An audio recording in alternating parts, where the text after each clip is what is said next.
series, including a new survey by the University of Houston Hobby School of Public Affairs, found Harris County residents still have massively negative opinions of CenterPoint Energy.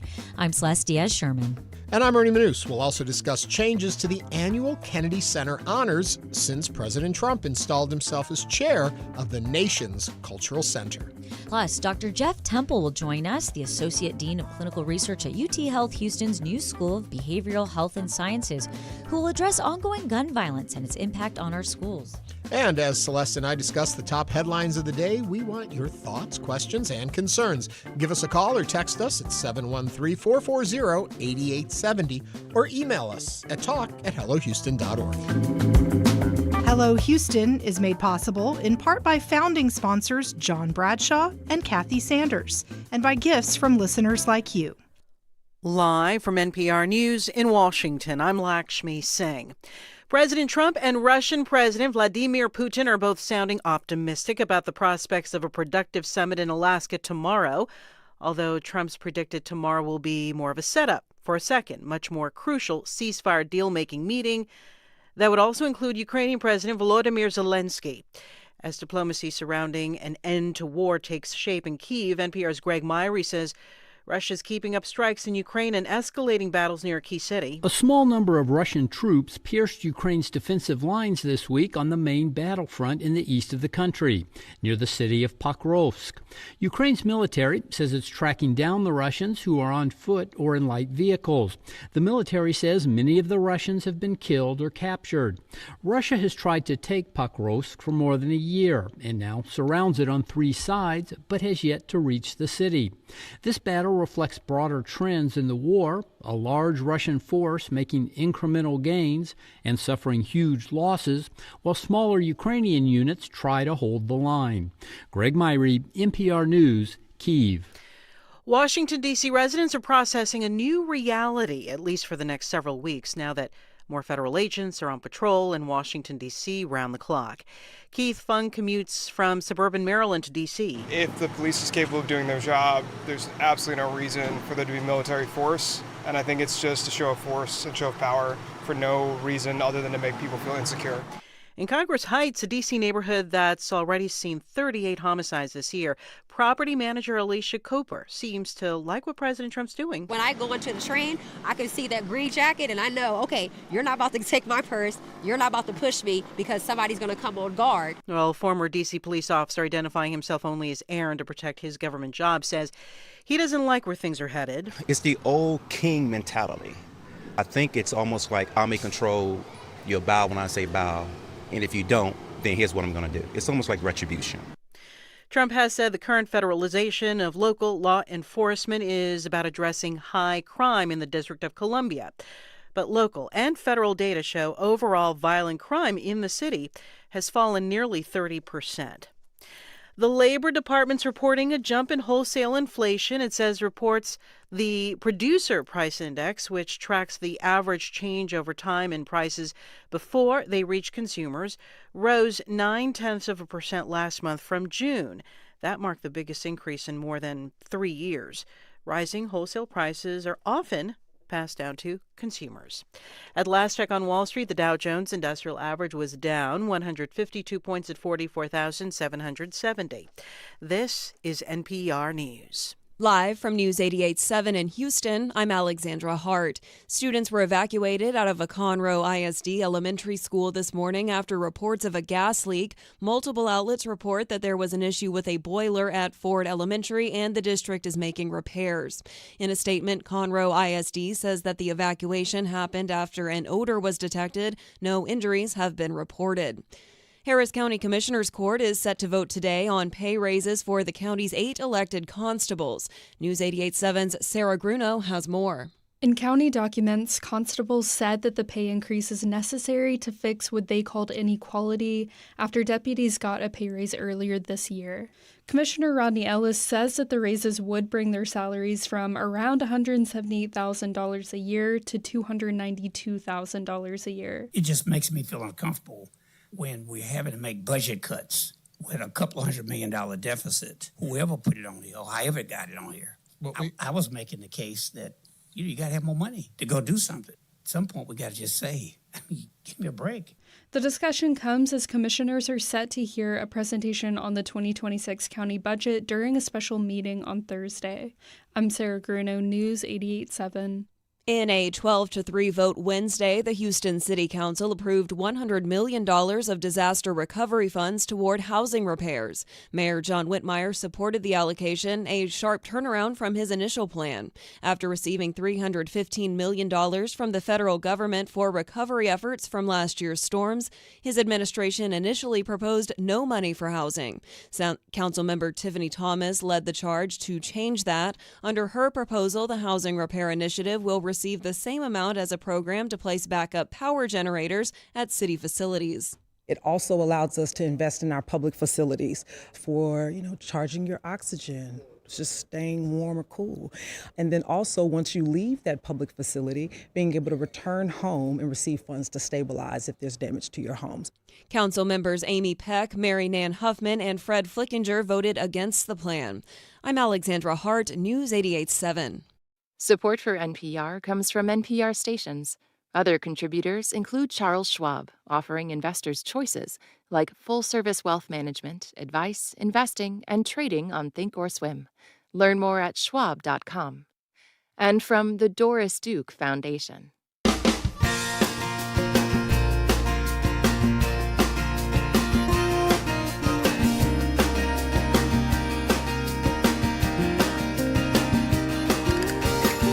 Live from the University of Houston, it's Hello Houston, an open forum on today's biggest stories affecting Houston and beyond. Call now, 713-440-8870, or let us know your thoughts on today's topics by emailing us at talk@hellohouston.org. Now here's your host for Hello Houston, Ernie Manous, Celeste Diaz-Sherman, and Frank Billingsley. Hello, Houston. If you're looking for Frank Billingsley, you've only got 2 more shows until he's back with us. He'll be back on Monday.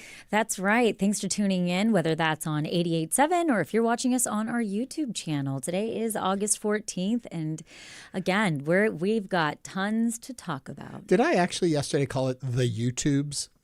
Yes, I think that you did. You did, but that's okay.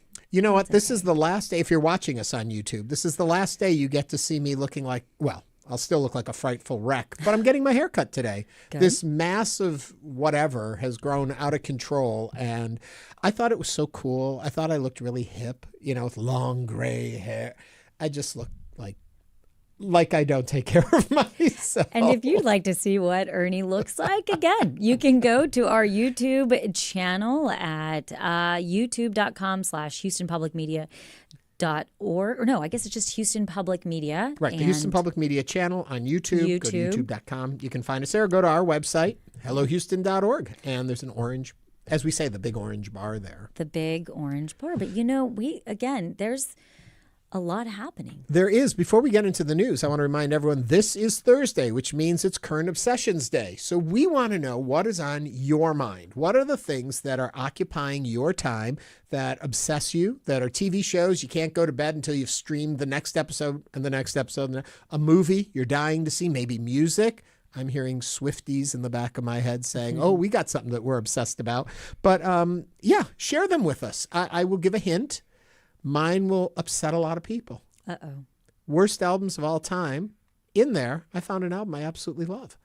So I'm going to tell you what that is. But what are your obsessions? Give us a call. You can text them to us at 713-440-8870 or email them to us at talk@hellohouston.org. Celeste, you got a hint at what? You want to tease your obsession, or are you going to keep it secret? I said my obsession last week, and I felt like I got some funny reactions about it. And so we're going to revisit a current obsession that I'm still obsessed with. It's a person. It's a female. It's not a thing, person, place, or thing, yeah. Right?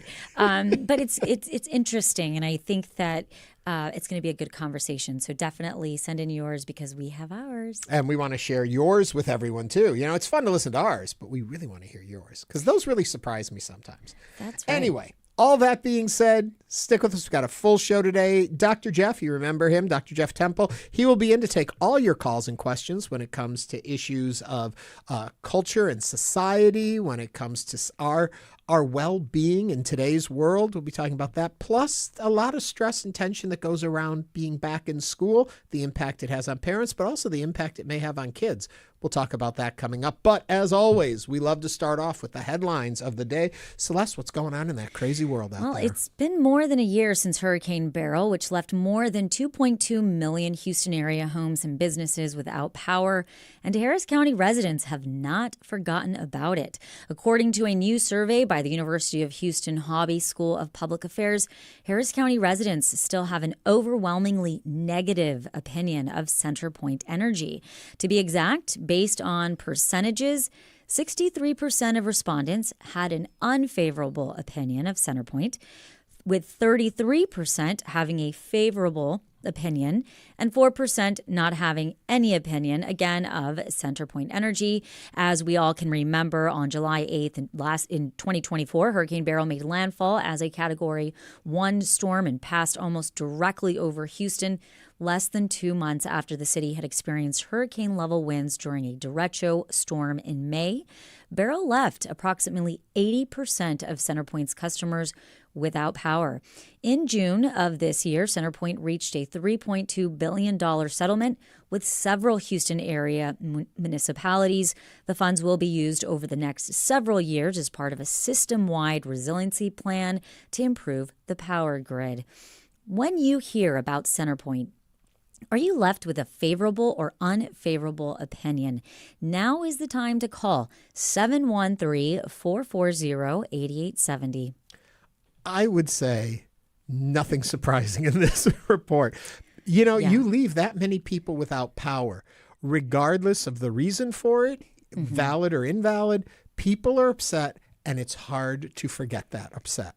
Absolutely. And major corporations have this problem all the time. If they do a misstep in a product launch or in something they say in an advertisement or something like that, the backlash of a community, the concern of a community is rather grand. And this doesn't surprise me at all. What do you think? I go back to that old, saying, people will forget what you say to them, but people will never forget how you make them feel.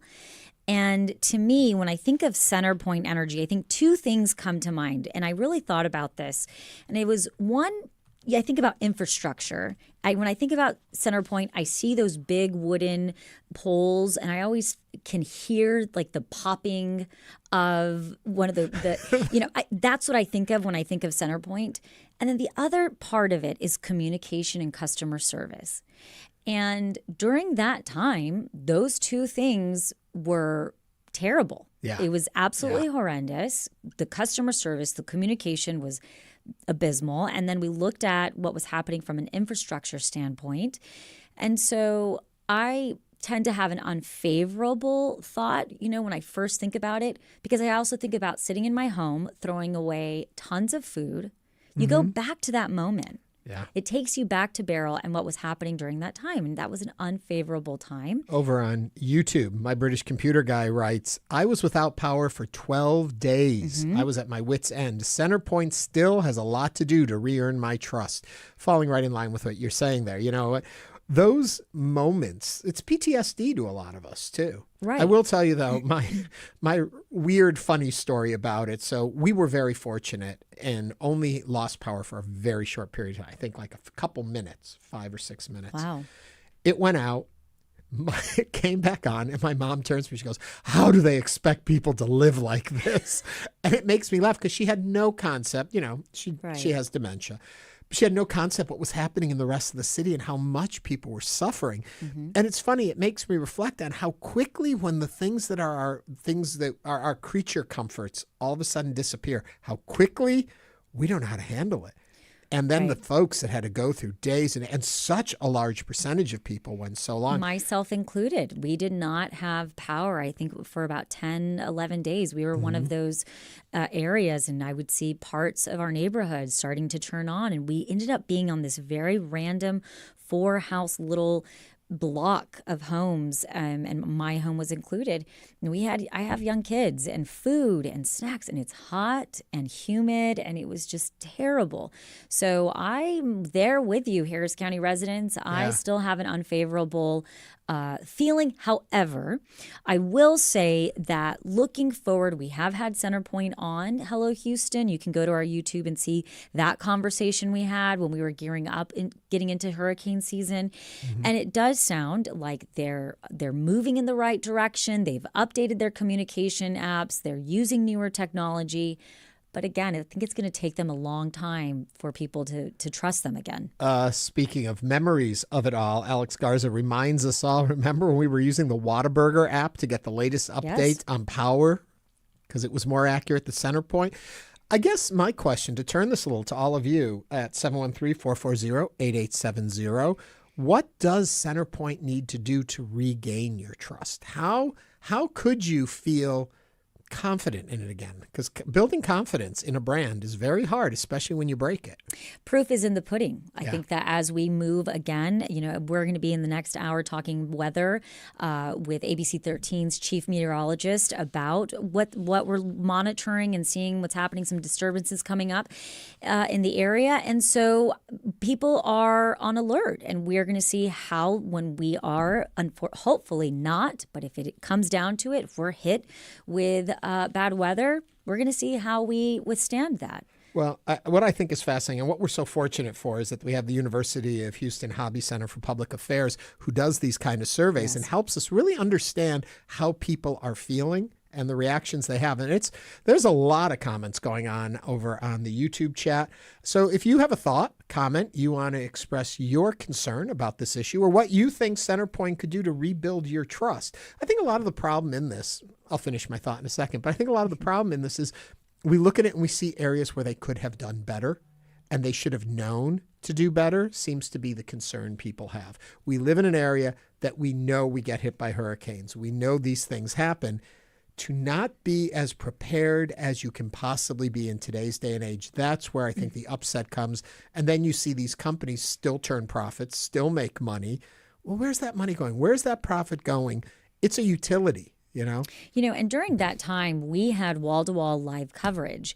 And I remember we were on air and we got so many, I don't want to say so many. We got quite a few comments saying, this isn't CenterPoint's fault.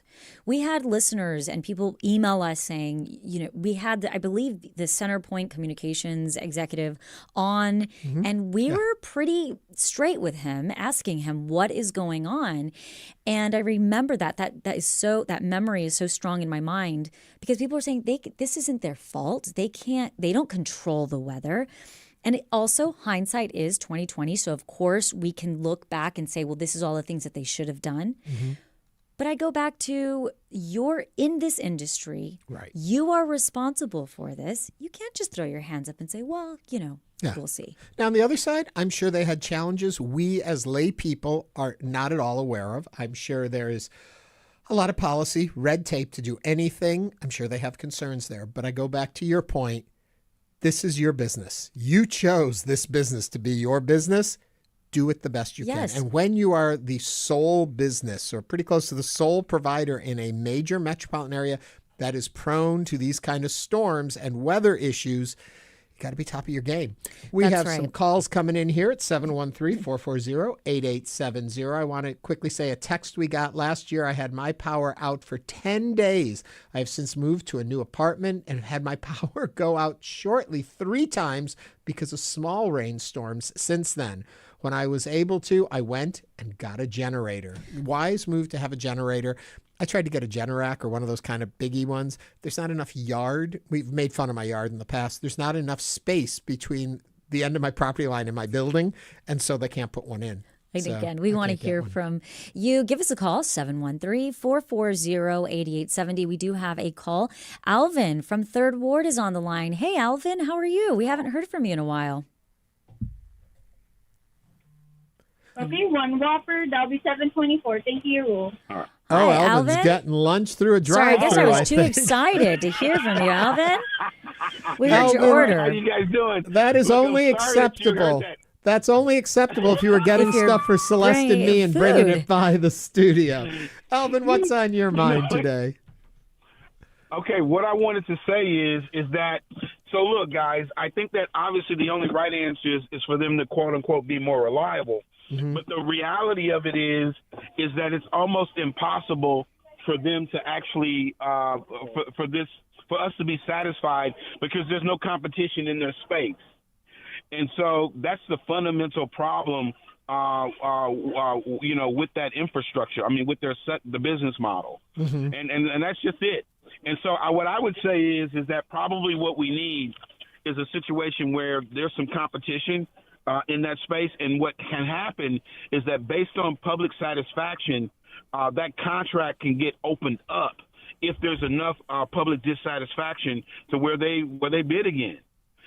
Because right now there's no type situation where that's the case. So we're all a captive audience, and that's the way it is. And any business that functions like that, there's no incentive for them to do better. Yeah, that's a good point. Alvin, thank you for that. It's the whole concept of our industry is that you have competition, and that makes everybody theoretically better because you're competing with other folks. And so hopefully that gives us better coverage.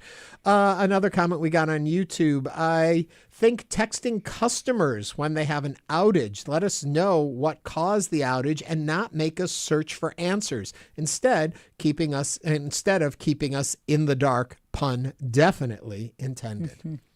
Yes, and again, you can join the conversation, 713-440-8870. We are talking currently about a survey by the U of H Hobby School of Public Affairs regarding how Harris County residents still have an overwhelmingly negative opinion of CenterPoint Energy, and we want to know, what are your thoughts on this survey? Give us a call at 713-440-8870. Joyce is on the line from Northwest Houston. Joyce, what do you think about all this? Well, CenterPoint has not had my confidence since I was 11 days without electricity, but I really see red when they advertise about how many branches they cut down and how many poles they put up. They're bragging about their basic duty that they should have been doing for years. Joyce, thank you for that thought. I hear it. I know what she's talking about those. I think also they're trying to say, because so many of those branches are what caused the thing, we're out there, we're active, we heard what the problem was and we fixed it. But then again, you got to agree with Joyce. Shouldn't they have been doing that from the start? And that was originally, when I was saying, one of the first thoughts that I think about is infrastructure, because that was a lot of the reasoning that they said. And there was a little bit of going back and forth between Harris County and CenterPoint, from saying that trees should have been cut back before all of this happened. 713-440-8870. Ethan is on the line. Ethan from Montrose, what's on your mind today? Hi. I just wanted to mention that I have a buddy from up north, South Dakota, and he said that up there the power lines are mostly buried, and it seems pretty intuitive to me to bury the lines here, because if the biggest problems are trees falling and power lines falling, if they were underground, it seems like it would be not as much of an issue. But I know it's expensive. I'm sure it's expensive for them, but it seems like a pretty easy thing to see how it makes sense. Yeah. Thank it's you, a good Ethan. point, Ethan. Thank you for that. I was in Ethan's camp, and then I went to I don't know if it was an educating seminar with CenterPoint where they talked about it. And the issue there is, when they're above ground and there's a problem, they go down, they snap, whatever, they can be repaired almost immediately as long as they have the manpower to do it. If they're underground and they break or cut or there's a problem, it takes much longer because they have to find the spot. It's hard to find the spot. They dig up and all of that. So actually, in hindsight, it's quicker to repair if they're above ground, but there's less outages if they're underground. So it's kind of like back and forth. So their argument was that it doesn't always make sense to put them all underground because of maintenance and repair on them.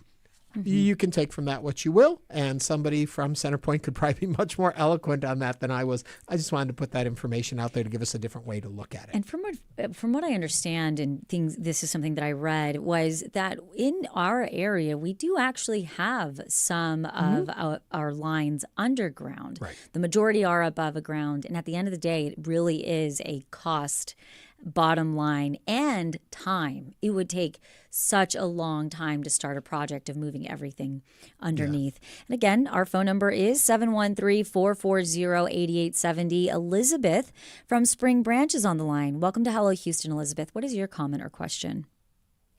Well, I'd like to go to the question of buried power lines. Mm-hmm. If you bury them when you're doing the original construction, building a new subdivision, you've got the equipment there, everything is, bare ground, it's reasonably inexpensive to bury them. To go back and bury power lines in existing neighborhoods, I'm driving up on Long Point right now, is $1 million per mile. Mm-hmm. Think about the distances we all drive in Houston, even when we're not going anywhere. So, look at every power line and say $1 million a mile. We really want that added to our electric bill. Mm-hmm. And to protect from all the trees that took down all the lines, you'd have to cut down every tree that might fall against a power line, which pretty well deforests Houston because we got some tall trees around here. No tall trees allowed. Are we really going to go there? I think, Elizabeth, part of the argument about the trees was that a lot of dead trees with dead branches were left unattained or uncared for, and those caused a lot of the trouble.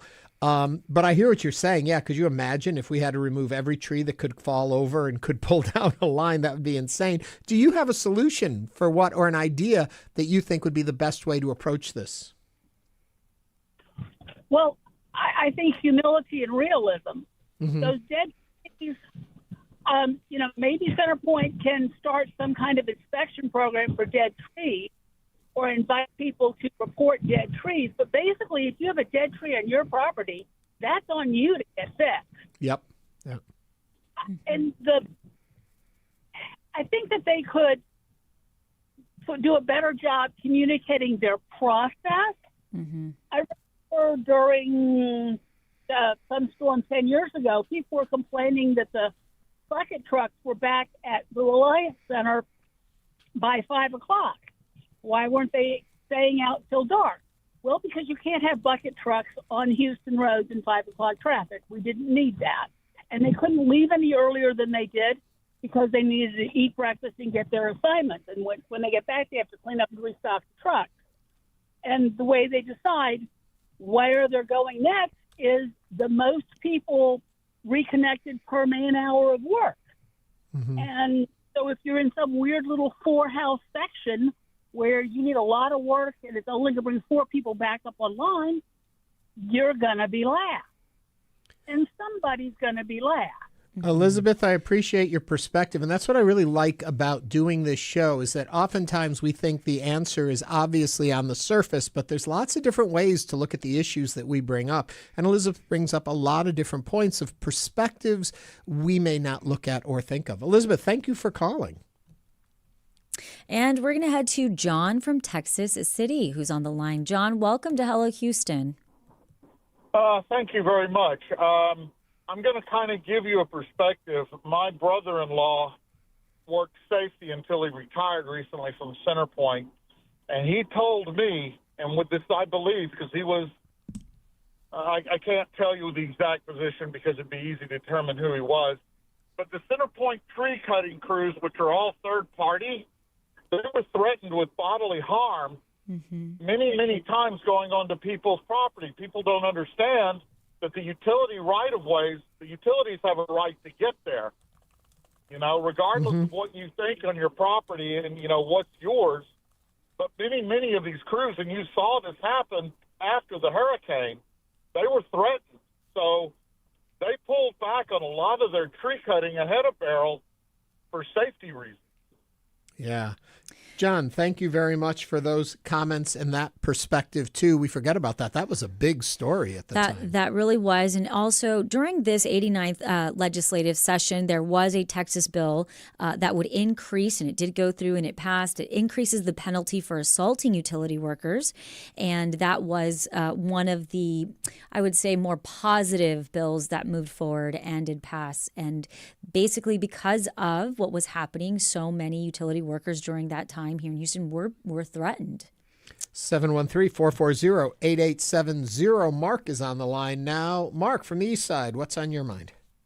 I've got a couple of things. Thanks for taking my call, first of all. I want to point out that in the fiscal year ending June 30, 2025, CenterPoint made a $6.976 billion profit, almost $6.7 billion profit.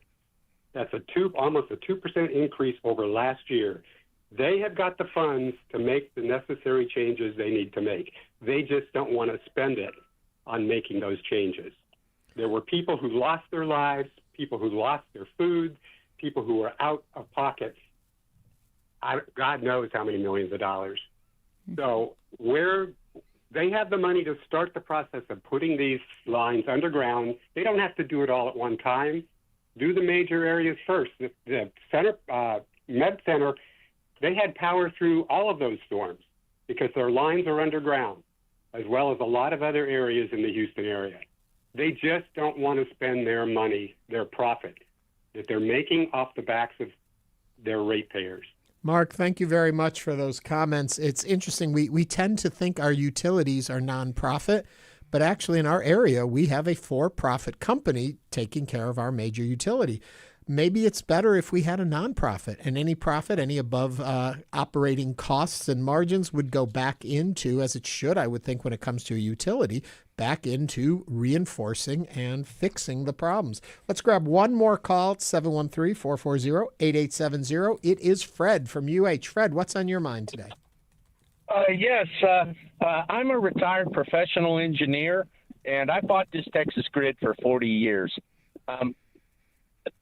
Undergrounding lines is an expensive proposition. You can build a mile of line for $1 million overhead.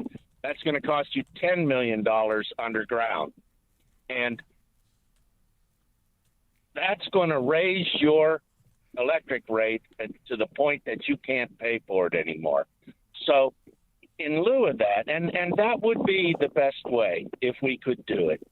But in lieu of that, we need to start replacing wooden poles with steel poles and start making CenterPoint control their vegetation. They have money in their budget every year to trim the trees and take care of the vegetation along these lines. They don't do that. And then when the hurricane hits, the trees fall on the lines, they tear them down, and CenterPoint then goes to the PUC and says, we've had a big disaster. We need more money to fix it. And that money that was supposed to go into vegetation control went in that big profit pile that they keep. Fred, so undergrounding the lines is a solution, but it is not a financially viable solution. Fred, thank you for that. I like hearing these different opinions. I said we were going to finish the calls with Fred, but let's grab one more. Mary's on the line. Mary, what's on your mind?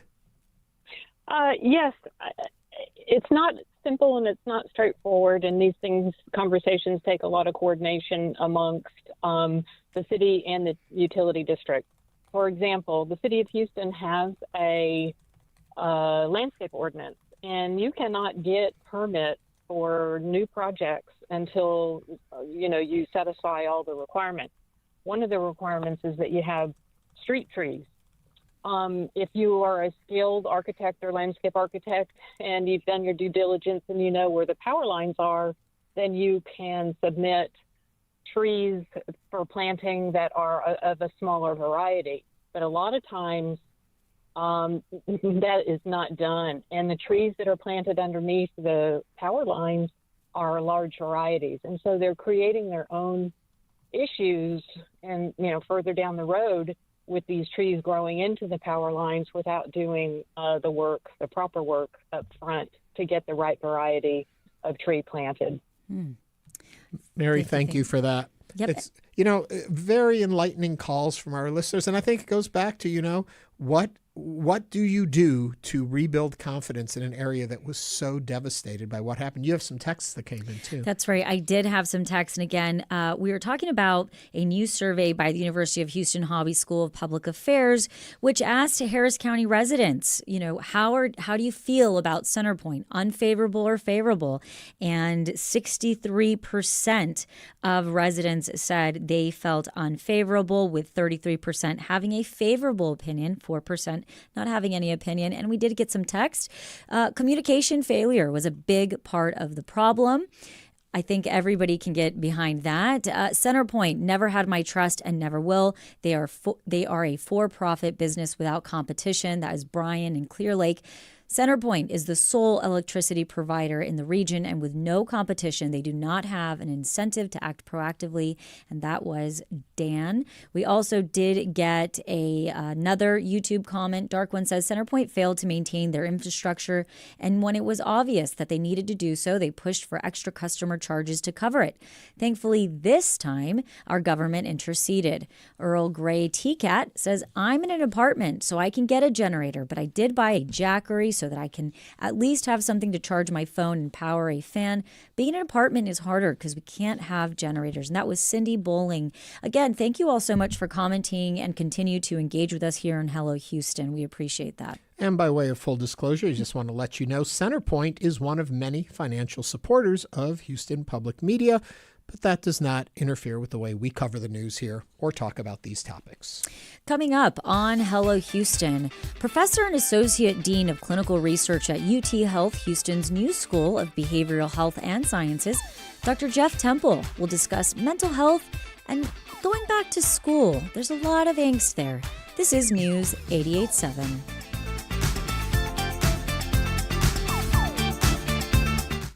Hello, I'm Josh Adams, General Manager of Houston Public Media. This station just lost $2.2 million in federal support annually. To keep our station strong, we've launched the Resiliency Fund, powered by community members just like you.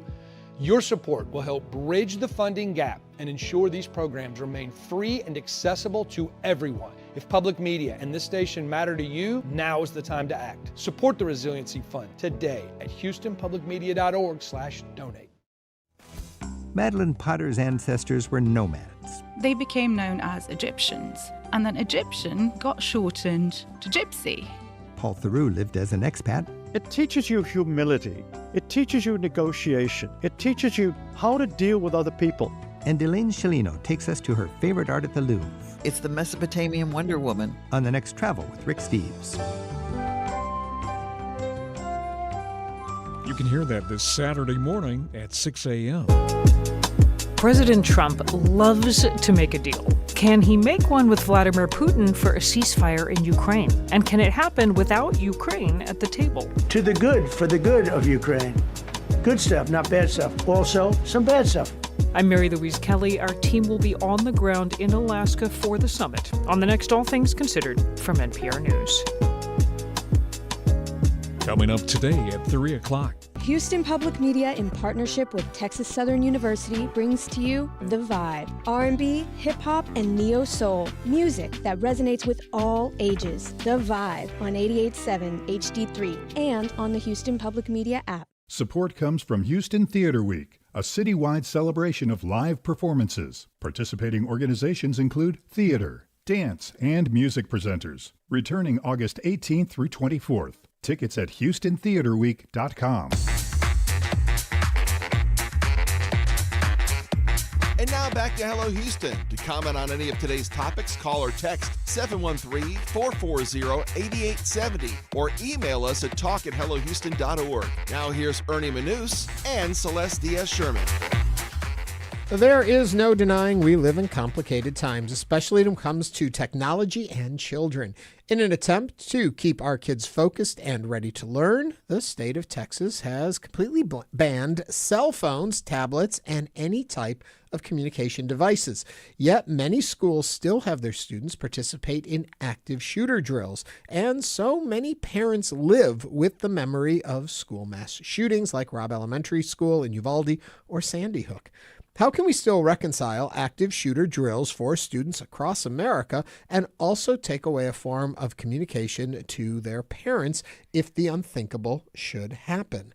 Joining us right now to dig deeper into this topic and discuss broader issues of ongoing violence in our communities, we welcome back Dr. Jeff Temple, Professor and Associate Dean of Clinical Research at UTHealth New School of Behavior Health and Sciences. Is there an old school that they left behind for the new school? This is our first school at UTHealth in decades, so it is just a new school. Just a new school. If you've got questions for Dr. Jeff, please feel free to join in the conversation. Jeff, as always, is open to pretty much anything across the spectrum of topics we're talking about. 713-440-8870. So, Dr. Jeff, I got to be honest with you. As a parent, when I saw this topic, I was like, yes, because as a parent of a child who's in elementary school, I think cell phones should be absolutely banned when we look at it from a focus perspective.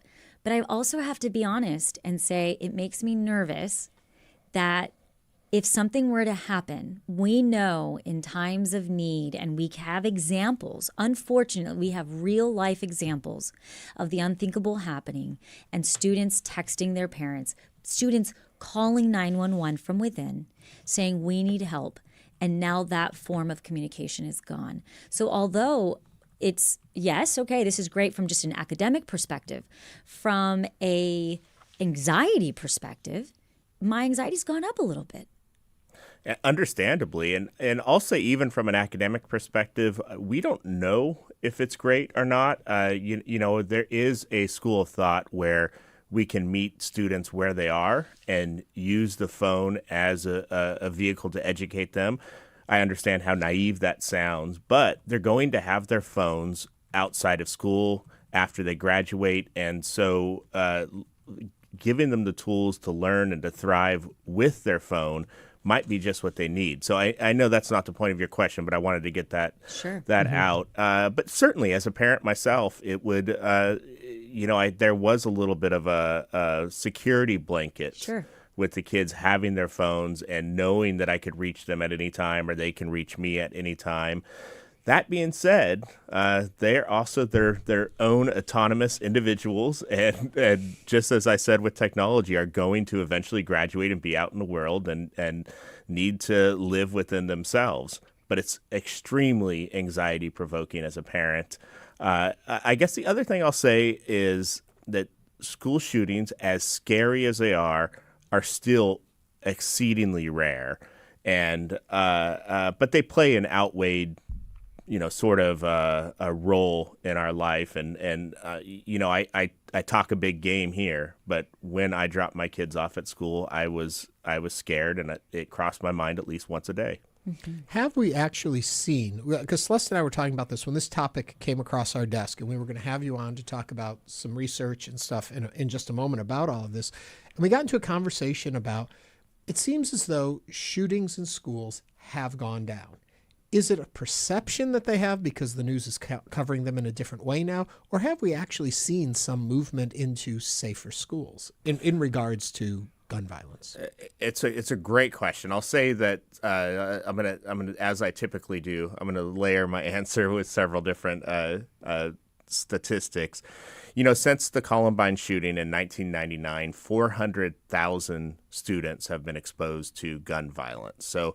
And in the past decade, we've seen some very scary spikes in school shootings per year. Really, what I think you're picking up on is the respite that we saw during the COVID pandemic, where schools weren't happening. So there was an actual decrease in school shootings over the last 5-6 years. But all in all, taken in aggregate, they are increasing. With that being said, a lot of schools still have active school shooter drills. Part of what you came here to talk about was, so we do those with the idea it's going to make things safer for our kids and all that, but what is the impact those kind of drills have on students? Is it helping them feel more safe and secure in their schools, or does it build certain anxiety and concern and maybe panic that might not be, I don't know if rational is the right word, but I'll let you take it. Yeah, no, they're about every public school in the country and in Texas has active shooter drills or lockdown drills. And, they do seem like a necessary reality. I'll say that the research just isn't out yet on whether they are effective in making students and staff feel more secure and more prepared, or if they're having some, damage with respect to mental and behavioral and emotional health. And so that was the point of this National Association of Sciences committee that I was on, and our report just came out yesterday of sort of do's and don'ts with these active shooter drills. So don'ts being don't have high sensorial activities with, cops running through the schools and fake guns and fake bullets. That's not necessary. So just like with fire drills, we don't start a fire, right? So that was one don't. With do's is make sure that you don't use deceptive practices. So make sure that students and families know when they're going to happen. And talk to them and communicate before, during, and after, so that there's not sprung on them. And you'd be surprised that there actually is a policy in several schools where they have unannounced drills where students and teachers even don't know if they're real or not. So, unfortunately, we have generations now of young kids that grow up and they didn't know of a time when they were not having active shooter drills. And I guess my question would be, as a parent, if you have an entering kindergarten where this is their first time experiencing something like this, and you don't necessarily know there might be a drill or something, how can parents talk about these type of drills to their young children? Well, first, I'll say that schools are still the safest places for our kids, and sometimes the very safest place for a vast majority of kids who live in unsafe neighborhoods. That schools are exceedingly safe, and again, the safest place for many kids. So parents should take comfort in that. Parents should also take comfort in the fact that teachers and staff really care about students and really care about their safety. And in addition to teaching them, they want them to return home safe. But, talking to kids about it is like we talk about unfortunately in Houston, we have several natural disasters and scary moments, is talking to them about, sometimes bad things happen and we have to be prepared for these bad things happen. And when we're prepared, we're at however you would talk to a 5-year-old, right. we're better, we're better able to survive those episodes and thrive even.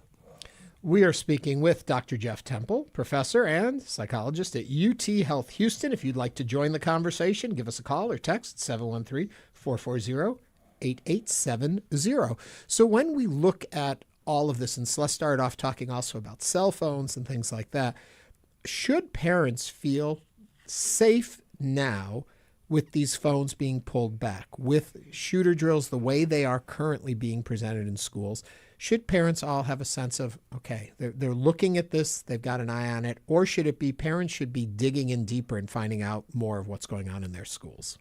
Well, I think parents should always be digging in deeper and finding out what's going on in schools and, be part of this new report that just came out. Read it. And there's suggestions for parents and schools and students and staff and encourage your school district. So whether it's a federal mandate or a state policy, we laid out some guidelines for do's and don'ts in these recommendations, and parents should be active in that. They should look to not have those high sensory drills because they are not beneficial to students. They might be beneficial to law enforcement, and law enforcement can continue to have them, but have them outside of school hours and outside of students being present. And that's something that parents can advocate for. And it's interesting that you say, be part of this survey, but also I would implore parents, be a part of your school. Get to know the administrators. Say, if you can get inside and see where your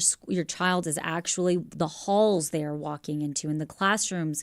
I'm very involved, and I'm always kind of shocked at how many parents are like, oh, I just do drop-off line and pickup line. And it's like, if you really want to feel safe, you can empower yourself as a parent to get involved in your child's school, to physically be a part of their community. Yeah, I would double down on that strongly. So I served as a vice president of our school board in Galveston for 10 years.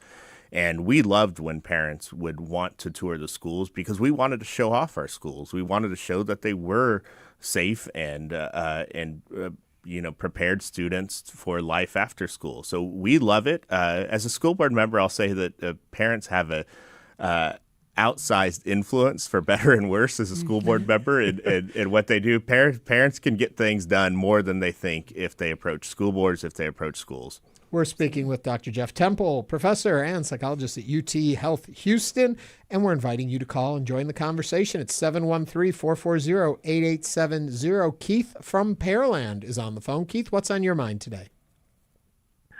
No, I'm certainly in the pro no phones in the classroom.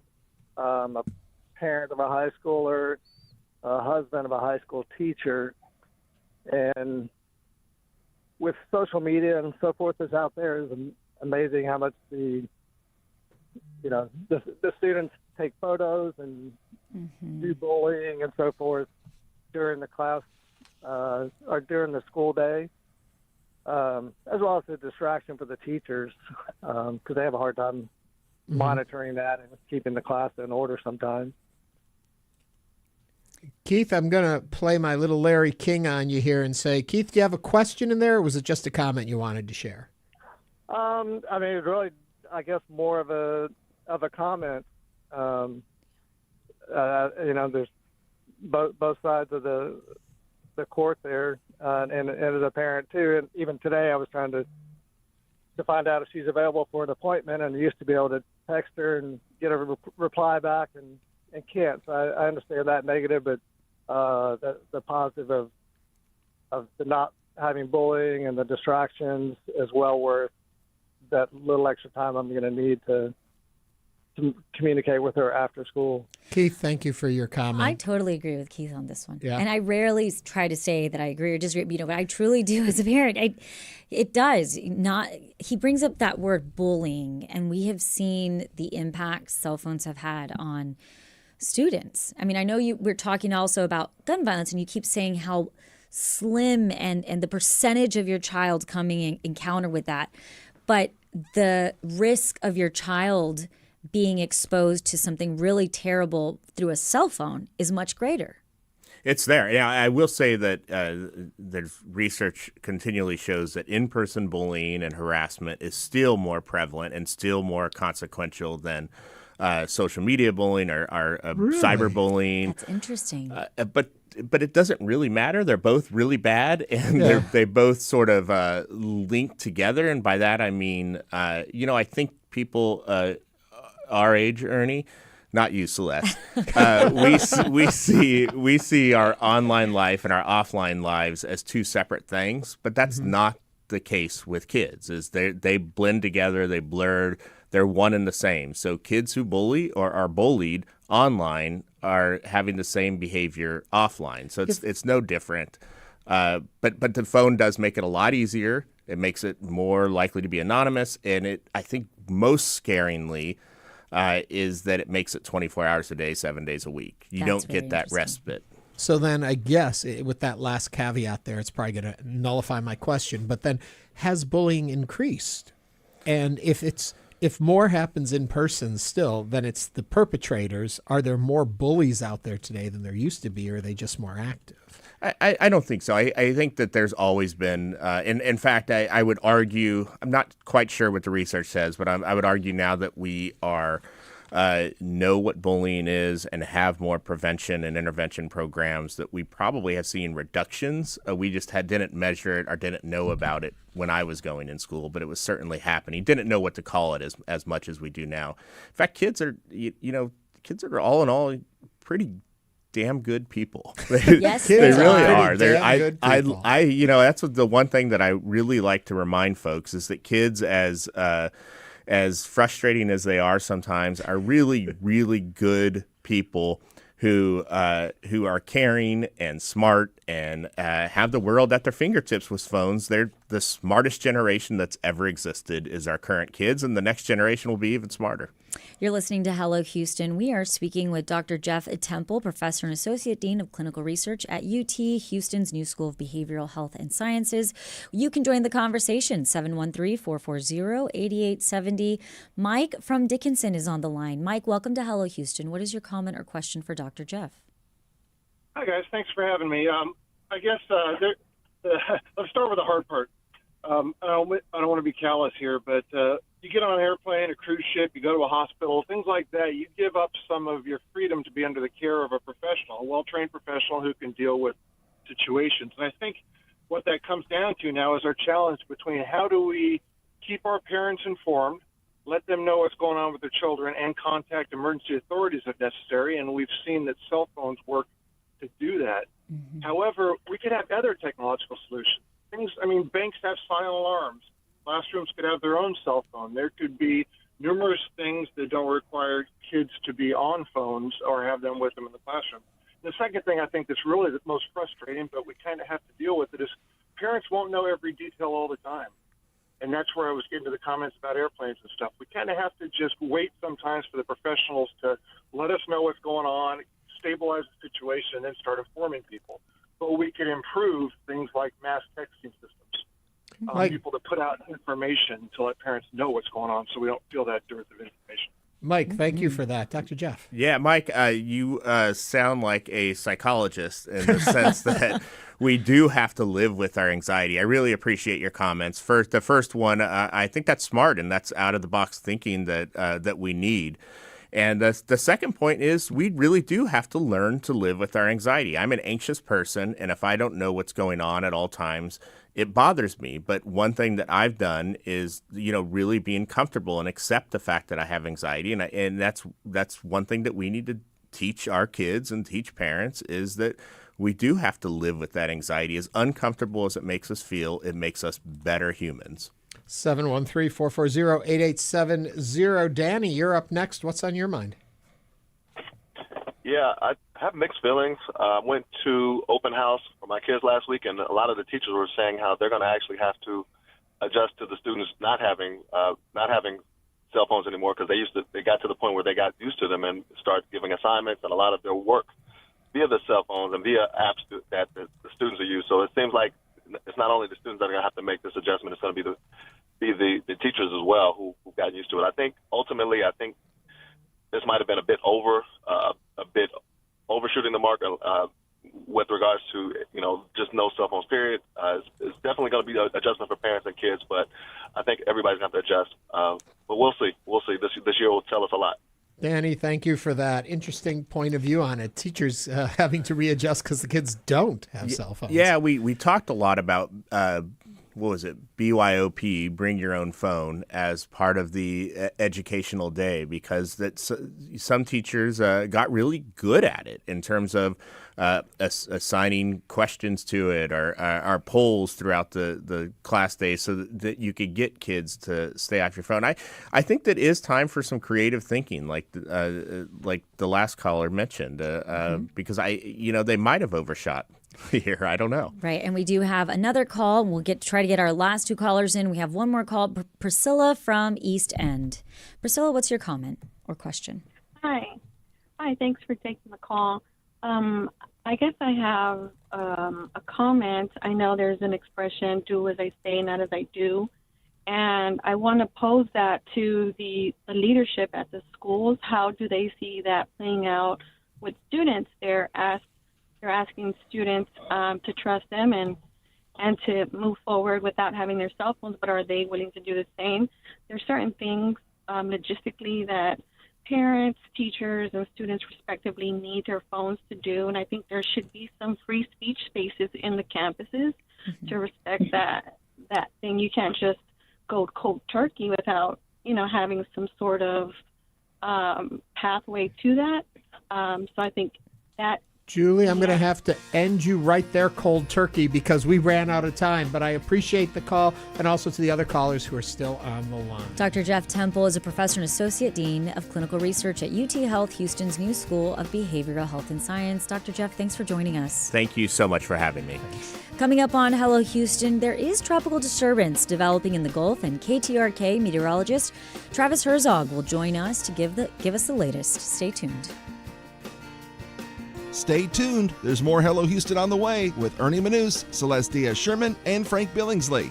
For the latest in local news, subscribe to the Hello Houston daily newsletter at houstonpublicmedia.org. Hello Houston is a production of Houston Public Media. The opinions expressed by the guests of this program are solely their own and do not represent the views of management, staff, or underwriters of Houston Public Media. This is News 88.7.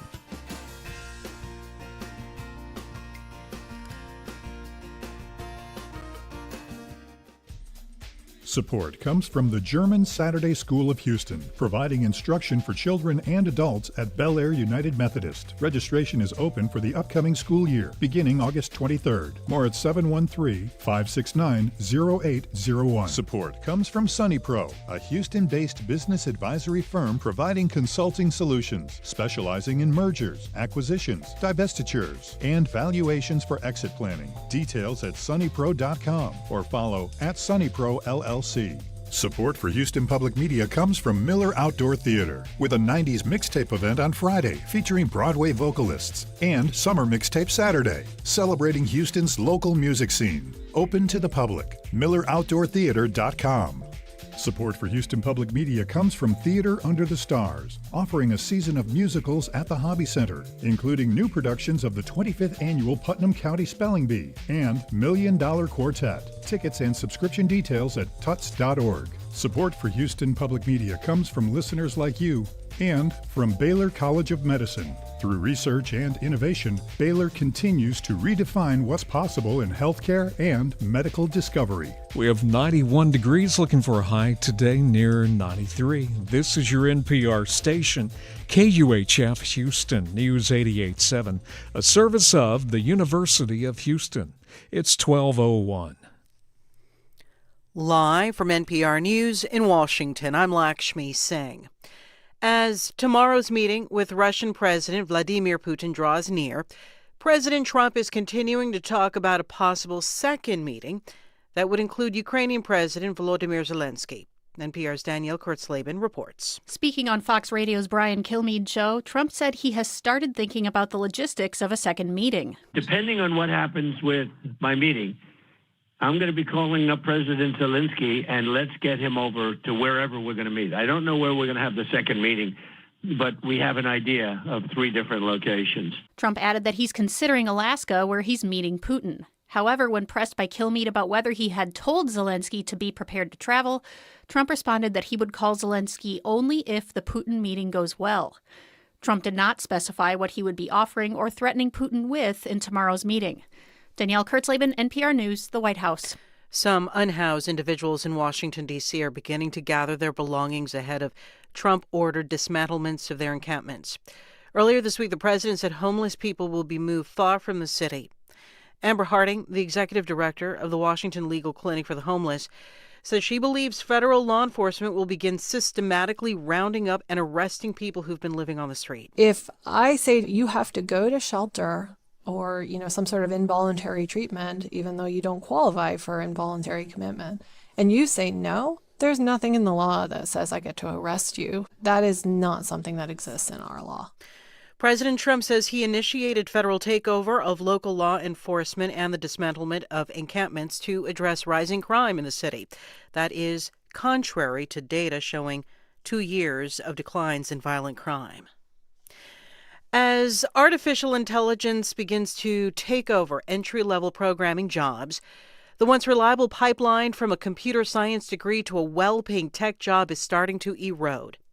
NPR's Windsor Johnston reports on how automation is reshaping opportunities and expectations for a new generation of coders. The promise used to be simple: learn to code, get a six-figure job. But for many computer science grads, that's not always a guarantee. Robert Siemens is a professor at New York University's Stern School of Business.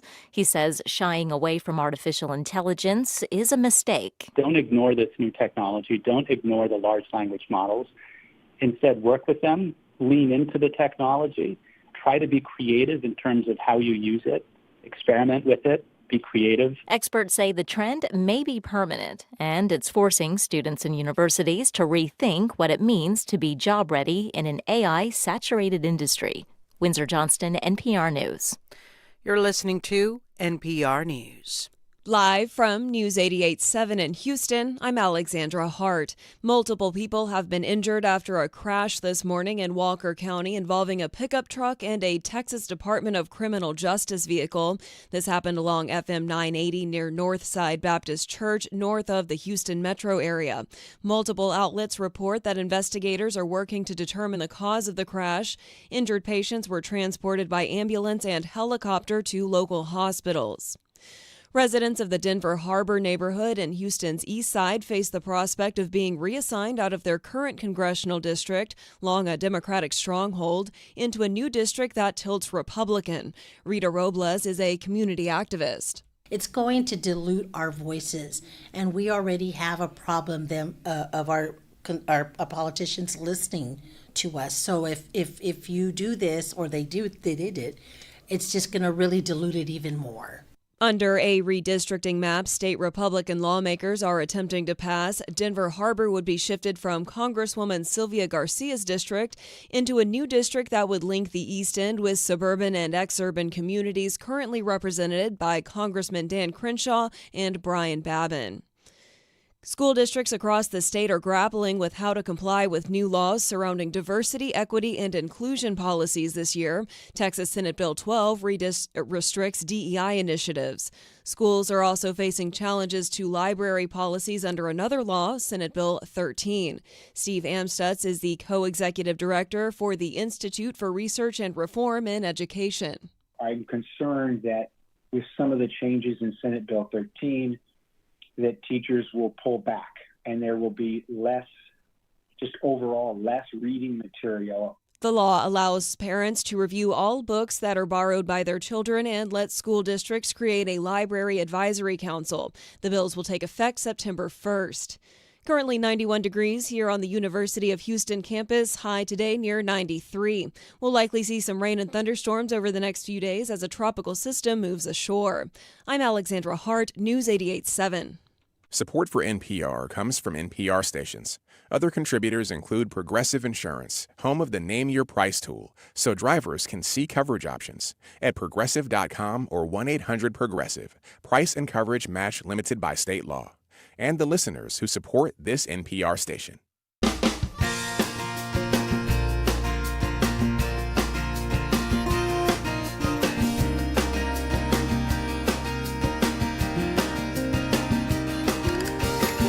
Live from Houston Public Media and News 88.7, it's Hello Houston, an open forum on today's biggest stories affecting Houston and beyond. Call now, 713-440-8870, or let us know your thoughts on today's topics by emailing us at talk@hellohouston.org. And now here's your host for Hello Houston, Ernie Manous, Celestia Sherman, and Frank Billingsley. Welcome back. We hope you enjoyed the first hour. We're now right into this second hour of Hello Houston. Funny how that happens. Yes. No effort on our part. We just get here. Rolled right into it. Speaking of things that we roll right into, obsessions are coming up this hour. I'm very excited about that. What are your current obsessions? What are the things you can't stop talking about, sharing with your friends, obsessing about by yourself? Let us know. We'll be looking at those a little later in the show, so give us a call, text us, or email us. The number to call and text, 713-440-8870. or email them to us. Start doing it right now. talk@hellohouston.org. Celeste and I will share them with you in a little bit along with our own. And, in that first hour, we talked a lot about this new survey that was done by the UH Hobby School of Public Affairs about how Harris County residents still see CenterPoint in a very unfavorable way. And we got a lot of engagement there, so we want to thank you about that. And coming up in this hour, we're going to be talking with Mark Jones, the Senior Research Fellow at the Hobby School of Public Affairs. And he's going to tell us why Houstonians want more sports. Yeah. Do you want more sports? I'm not sure about that, but we'll have to keep you guys updated on what he found.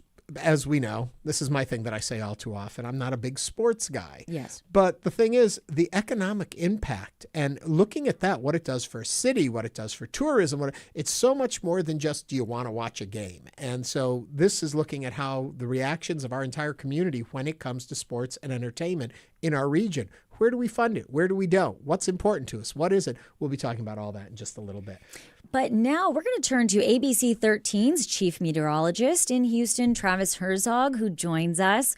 Welcome, Travis. Hey, so glad to be here. Thanks for having me on today. Yeah, well, as of last night, there have been a lot of new developments that you guys have been monitoring and what's happening in the Gulf. Where do we stand right now, Travis? Can you give us some updates on weather? Yeah, so the hurricane hunters are actually about to intercept this system that's now called 98L by the National Hurricane Center. It's small, it's compact, but small compact systems can spin up pretty quickly. And the Bay of Campeche is pretty notorious for rapidly spinning up tropical depressions, tropical storms. And so I do think that it's likely we're going to see this try to spin up at the last moment and then make landfall somewhere near the Texas-Mexico border coming up Friday afternoon, Friday evening. What does it mean for us? I think we get some rain out of the deal, but we're not expecting an epic flood by any means, just an increase in our rain chances and some scattered downpours. But it's certainly something to keep an eye on. We know how quickly the Gulf can microwave storms out of thin air, it seems. And so it's something we'll be keeping a close eye on until it moves inland. When can we start to expect some of the rain that you're talking about so people can be aware about being on the roads or not being on the roads? Sure. I think the first wave of rain is going to come through tomorrow afternoon, and it's not going to be too different from what we've had over the last several weeks where we get a wave of scattered heavy thunderstorms coming on through. It's going to be similar to that coming in from the southwest. So I'd look for that tomorrow afternoon and tomorrow evening for the first round. When we look at all the maps, and I'm always obsessed with it, all the lines of the different paths, and they're pretty close to each other, I guess, globally speaking. But what does it take for it to shift? And do you see any models that do have us getting impacted? So, Ernie, that's a good question, because this is an interesting test case of some of the AI models that the National Hurricane Center is now including in their forecast operations. One of those is operated by Google. It's the DeepMind model. And I was just looking at it about 10 minutes ago, and it actually shows this becoming a tropical storm and lifting more northward than the other computer models show. So most of them are showing Texas-Mexico border or southward into northeast Mexico. Well, the AI Google DeepMind model is showing this actually making landfall as a strengthening tropical storm around Baffin Bay, just south of Corpus Christi. I don't think there's any way the steering currents could push this all the way up into Houston and Galveston as far as the center is concerned. But I do believe that we're going to be on the right side or the dirty side of the storm where you get the moisture coming in. And the farther up the coast that moves, if it does go in, let's say, to Baffin Bay, let's assume the Google model, the AI model is correct, then that means we're going to have some gustier winds southwest of Houston towards Matagorda Bay, and it'll increase our rain chance a little bit more both Friday and Saturday. So, Travis, speaking of tropical storms, can you give us an update on Tropical Storm Erin that is predicted to become the first major hurricane of the season? Yeah, Erin is starting to intensify. It's been kind of battling off some dry air. It's been over water that's just right at the threshold where you can get a tropical development. Well, now it's moving over progressively warmer water. It's going to shake off the dry air. So we think over the next 24 hours, we'll probably have our first hurricane of the season. The good news is this is going to take a hard right turn before it can ever threaten the Gulf. There is a question, though, as to how close it may get to the East Coast or to Bermuda. That's still something that we don't have a good feel for. So at a minimum, we're probably going to see it become a major hurricane and produce just huge swells along the East Coast. And one of the leading contributing factors to fatalities from storms now is actually drowning in rip currents. So people might think, oh, it's a great surfer storm, but these can lead to really dangerous rip currents along the eastern seaboard, hundreds of miles away from where it's actually raining. And so that's going to be a concern as we head into the weekend early next week for the East Coast, regardless of how close the storm gets. I know we're still a little ways away, but Labor Day coming up. What are you seeing? What do you think? I know oftentimes I associate Labor Day with really terrible weather in our area. Yeah. And for good reason, right? The peak of our hurricane season here in Southeast Texas is usually kind of that mid-August to mid-September timeframe. And we've had some bruisers of storms around the week around Labor Day. Right now, Ernie, based on what I'm seeing long range, I do have concerns for the last week of August leading up to Labor Day weekend. It looks like the patterns over the Gulf are going to be highly supportive for the development and intensification of tropical weather systems. It's not to say a storm is going to form or come our way, but if a wave gets into the Gulf those last few days of August, it's going to have a prime environment to grow. And so it is possible we could see a Gulf hurricane right before Labor Day weekend. As far as the weekend itself, don't have a good read on that right now. It's a little kind of out of range of where we have useful skill in forecasting, but it does look like we got to pay close attention to that last week of August if a wave does get over the warm Gulf waters. Travis, if you're looking at me closely, there's a tear running down my cheek because we just decided for Labor Day weekend we were going to go down to Galveston. Maybe we should be reconsidering a little bit. Reconsider. Well, if it's me, I'm not changing any plans. You know, it's still 2 weeks out. We got plenty of time to watch what's going to happen. Even for people asking me about what's going on with this tropical thing now for Friday and Saturday. Do I cancel plans? Well, it's a personal decision, but if it's me, I'm not canceling any plans. I just know that I might have an hour or two that gets rained out. ABC 13's chief meteorologist in Houston, Travis Herzog. Travis, thanks so much for joining us. I feel like I should get a 10-day weather banner up there. You knock out the next 10 days. And Travis, Celeste, thank you. Happy to join y'all, and I'd be happy to come back anytime. Well, as folks are learning and finding out that we now have a relationship with your weather team here on our airwaves, and we appreciate that and look forward to a lot more working together. Yeah, maybe next time Frank will be around so we can really nerd out. Yeah, Yes. he'll be back. Trust me. Now that he sees you here, he'll be back He on will Monday. I definitely guarantee. Thanks, Travis. Good to see you. Thank you. Thank you. And again, that was ABC 13's chief meteorologist in Houston, Travis Herzog. ABC 13 is a new partner, as Ernie was mentioning, of Hello Houston and Houston Public Media. And that's just in our efforts to always make sure that we are bringing you the latest. And speaking of bringing us the latest, we have to move on to the actual headlines. There's a lot going on in the news still. I mean, of course, the weather. And now we finally got something that could be a little problematic. I was happy to hear Travis say what he said about this week. And I'm not real happy still about Labor Day plans. But anyway, so take us into the news. Yes, as preparations continue for the Friday summit between American and Russian leaders in Alaska, Russian President Vladimir Putin praised President Donald Trump for his efforts to broker an end to Moscow's invasion of Ukraine. Putin said during a meeting of his top officials to prepare for the Alaska summit, according to a readout published by the Kremlin. The Trump administration is making quite an energetic and sincere effort, in my opinion, to stop hostilities, to stop the crisis, and to reach an agreement that is of interest to all those involved in this conflict. Again, that is a quote from Russian President Vladimir Putin. Putin's remarks came after Trump on Wednesday warned of a, quote, very severe consequences, unquote, for Russia if Moscow failed to cease fire. Trump did not elaborate on what those consequences would be. Now is the time to call. Are you hopeful that President Donald Trump will broker a peace deal, a ceasefire? Our phone number is 713-440-8870. I'm really kind of fascinated by it. And also, just as a programming note, Dr. Rick Stoll, who's been with us before to look at international affairs, he'll be with us tomorrow before the summit. The summit, I guess, is about 2:30 our time is when it's going to take place. And so he'll be here to preview what we should be looking for and give us a more in-depth look at it. I'm fascinated by this summit. I'm fascinated about the change in verbiage that's coming from our president about what he will accomplish or not accomplish at this. It started off in that they were going to try and broker peace, and then it became a listening tour. He was going to hear what he had to say. Then there's talk of immediately afterwards then having a meeting with Vladimir Zelensky.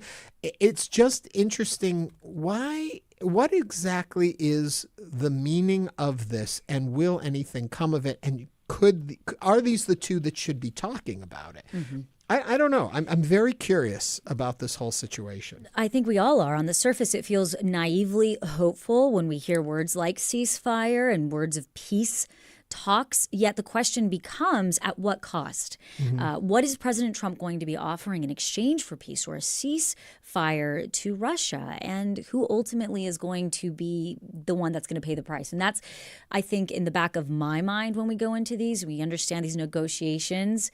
There's going to be a give and take here. It's not just going to be like, oh, we're going to shake hands. It's all going to be, totally fine. It also, we can have reference to when President Donald Trump met in 2018 with Kim Jong-un, and he visited Singapore, and there was going to be that big summit, and that was a big deal at that time because we were looking at, North Korea and what was happening there. What happened there? Mm-hmm. Not much. A little inside baseball, it is rumored, and some media outlets are reporting, that Donald Trump has been asking around for the last few months, what's changed in Vladimir Putin? We used to get along so well. Why aren't we, I'm paraphrasing here, why aren't we buddy-buddy anymore? Things changed. And some of the information he was given back was the pandemic happened. And that really changed the way Vladimir Putin looked at things. He became much more suspect of people. It was very hard to reach him, to get to him. He centralized more power, even more so than we already had. And that this term, Trump has not had the ease at communicating. Now, the communication is one thing. What policy and the changes that actually came of that, brighter minds than mine have to talk about that. But as far as the interpersonal relationship, it seemed like they had a closeness before in some ways that is not there anymore. Now, is this an attempt for Trump just to begin that relationship building, or is there something else at play? And so it'd be interesting. I'm very curious to hear what Rick Stoll has to say. Yes, and tomorrow we will be speaking with an expert on this specific meeting and summit between Russian President Vladimir Putin and President Donald Trump. We did receive a text that says, I don't think Putin will agree to anything that doesn't benefit him over Ukraine. And I don't think Trump will miss an opportunity to be a wartime president. Again, 713-440-8870. You can call or text that number to give us your thoughts, questions, or concerns. And again, we will talk a lot more about this tomorrow, right before it happens. Maybe give you some tips, points, what we should be looking at and looking for. It's going to be quite interesting, very interesting. And also, just on a little quick side note on this whole story, with Vladimir Zelensky also meeting with European leaders yesterday, kind of building that coalition. Is this creating a coalition of those European countries and Ukraine almost in opposition to Russia and the U.S.? Are they building different camps here?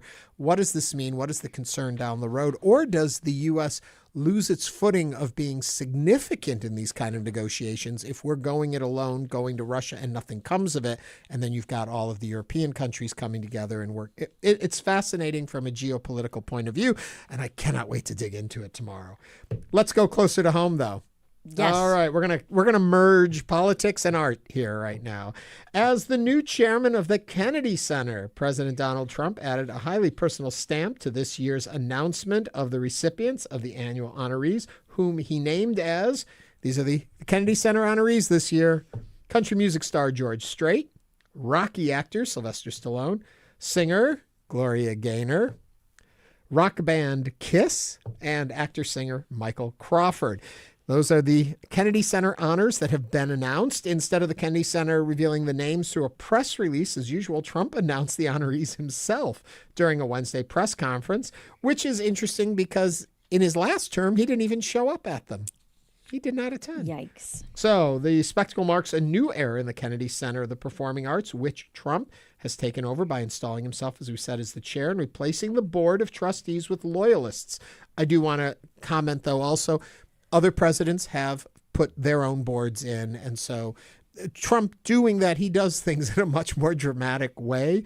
When you appoint board members, often the sitting president does have a say in that. Mm-hmm. But he's gone a step further. He's even hinted he'd like to change the name of the venue to the Trump Kennedy Center.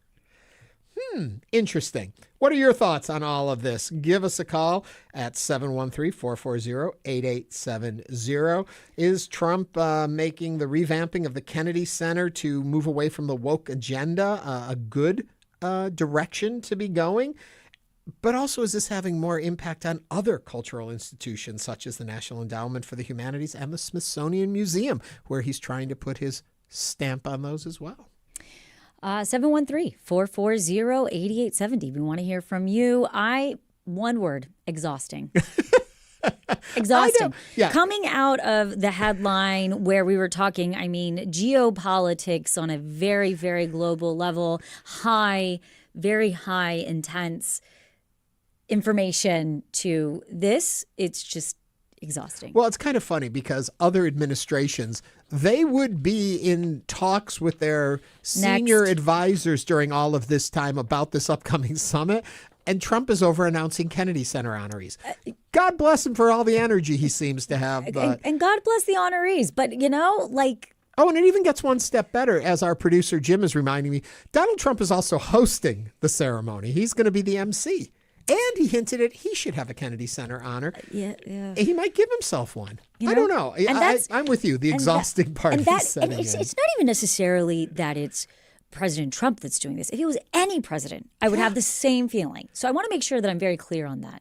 It is not necessarily that it is Donald Trump. It is the fact that if it was any president and we were in these situations and we're looking at the tensions that are rising all over the world and we're involved in a lot of it, I would have the same feeling about this headline, particularly exhausting. Next.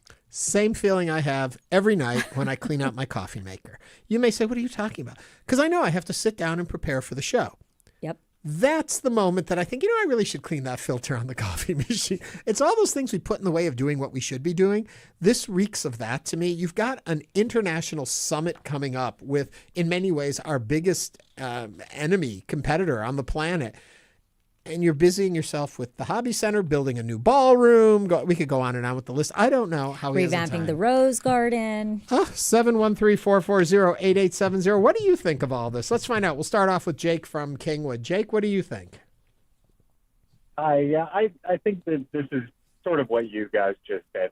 We've moved the Overton window so far here that we're asking if this is normal, where even 5-10 years ago, this is just plainly not normal. It's putting ego and, the president's delusions of grandeur in front of really pressing matters. Yeah, I think we would have to agree with you, Jake, on that one. Thank you for calling in. To stay on that same note, too, I at times have thought when watching the Kennedy Center honors, which always used to air on PBS, I'm just saying. When watching the Kennedy Center honors, I was always concerned that the president made time to go to it. I used to think, you're supposed to be running our country and you're going to the Kennedy Center honors? Trump didn't go, and then I was bothered by that, too. So I guess everything bothers me. I would say the opposite. I always found it quite emotional to see the president of the United States sitting there. Oh, I thought it was beautiful to see. Because we never saw and heard so much from the president of the United States. There was always been somewhat of, when they were having their pressers or their press releases, it's felt like now with Truth Social and all of the outlets in the way President Trump likes to communicate with us, we hear a lot from this president. And again, it has nothing to do with the person itself. It's just the role and in our government. So I go back to exhausting. Yeah, it's that's a my lot. word. That's your word for the day. It's a lot. You know what I hope you're not exhausted of? Talk to me. That was a terrible segue, but today is National Creamsicle Day. I love a creamsicle. Not surprised. Not surprised. I think we should wrap on that note. And with that, coming up on Hello Houston, Mark Jones, Senior Research Fellow at the Hobby School of Public Affairs, will tell us why Houstonians want more sports. This is News 88.7. Stay with us.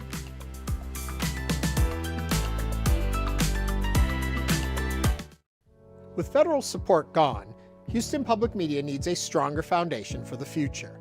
The Houston Public Media Resiliency Fund is our response to ensure this service remains strong, stable, and community-powered. Your gift today helps us stay on the air tomorrow and the day after that.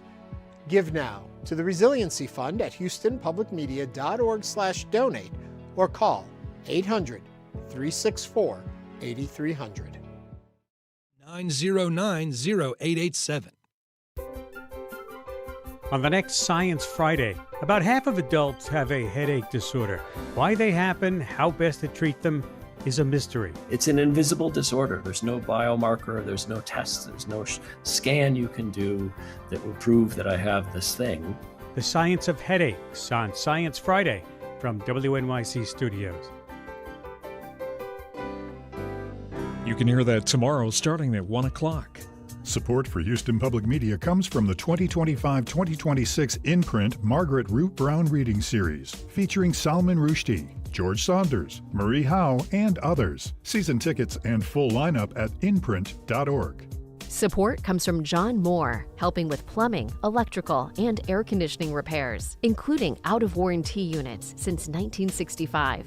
Details at 730-2525 or at johnmooreservices.com. Tonight on Houston Public Media TV8, it's a night of great music. At 7, it's a 60s and 70s soul celebration with Patti LaBelle, James Brown, and more. Followed at 10 by the best of the 60s. It's all tonight on Houston Public Media TV8. Support comes from Berkman International, providing insights into workplace dynamics and individual needs to help organizations develop talent, improve communication, strengthen retention, and drive innovation. More at berkman.com/connect.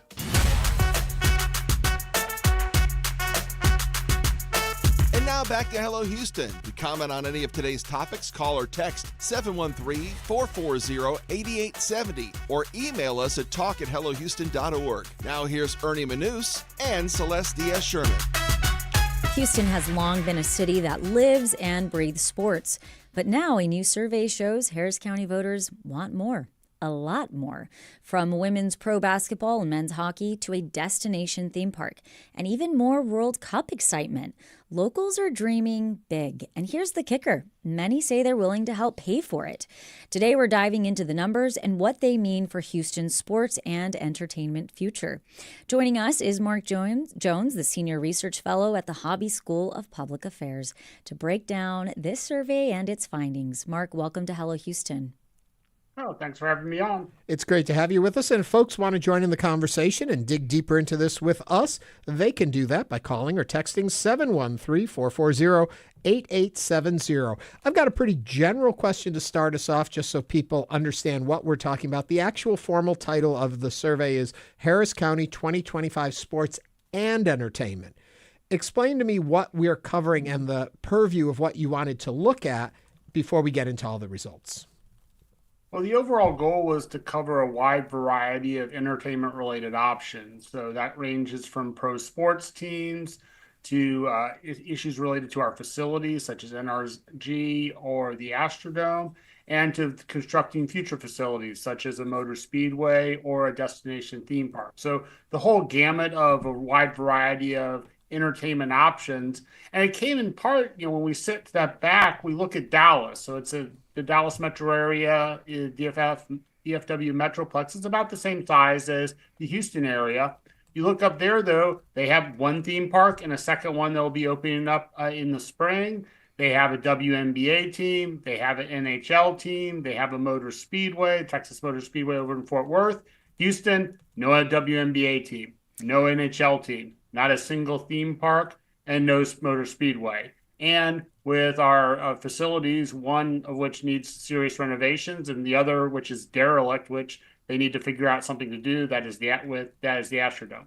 So we wanted to get an idea of what did Harris County residents think about this? Are they enthusiastic about potentially getting a new team or having a new theme park or having a motor speedway? And also, to what extent are they willing to pitch in and use public funds to pay for the Astrodome renovation or pay for the NRG renovation? So, and it was part of a broader project that the Hobby School did on a wide range of public policy issues that we released in prior reports to this one, and a more recent report this week on weather and electricity-related issues.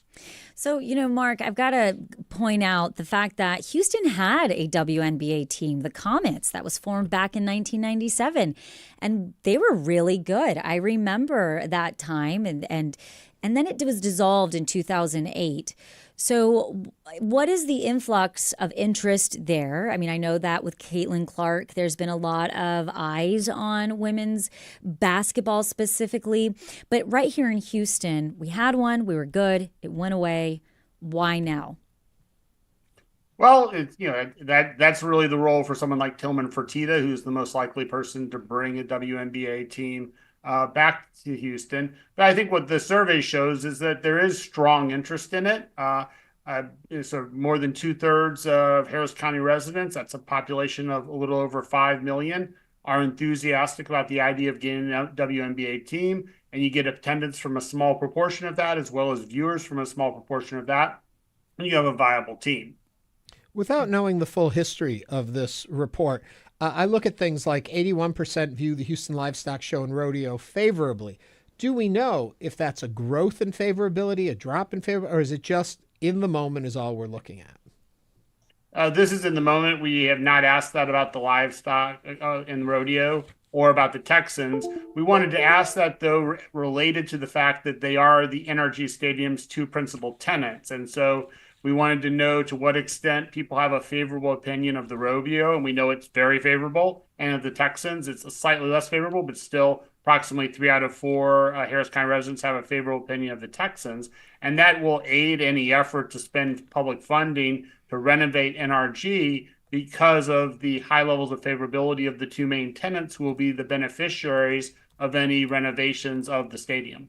When you talk about public funding and people are willing to say that they would financially back some of these projects, was there a cap on how much people are willing to pay for? Well, so in terms of, we gave the overall cost of the renovation, and then we asked people about different proportions that they would be willing to spend.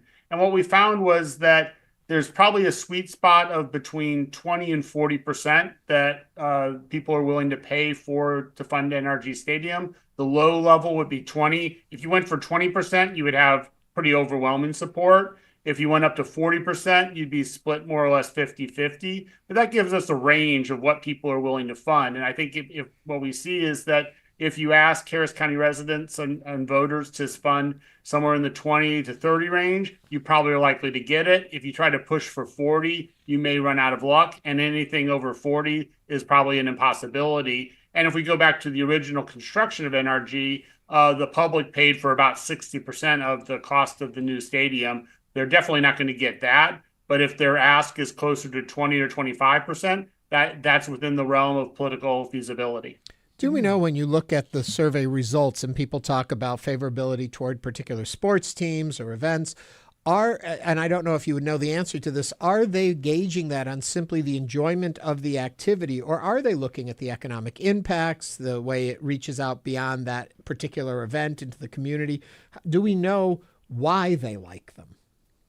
That we do not. We didn't get, since these are single questions, we didn't dig into sort of core aspects. If we were, if this was something the Texans were doing or the rodeo was doing, then they would probably divide it up into different sort of sub-projects to understand what is it that people have a favorable opinion about.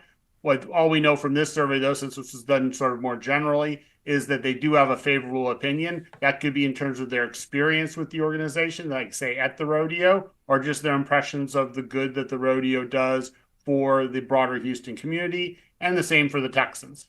Okay, I'm going to pull you a little bit away from sports because I want to go over to amusement parks for a minute. The feeling of a theme park, thoughts on no Astro World, but what could replace it, where would replace it, and also you mentioned Dallas and those areas. Are those all financially viable at this point? Are they all turning profits? Oh yeah, I mean Dallas. Dallas.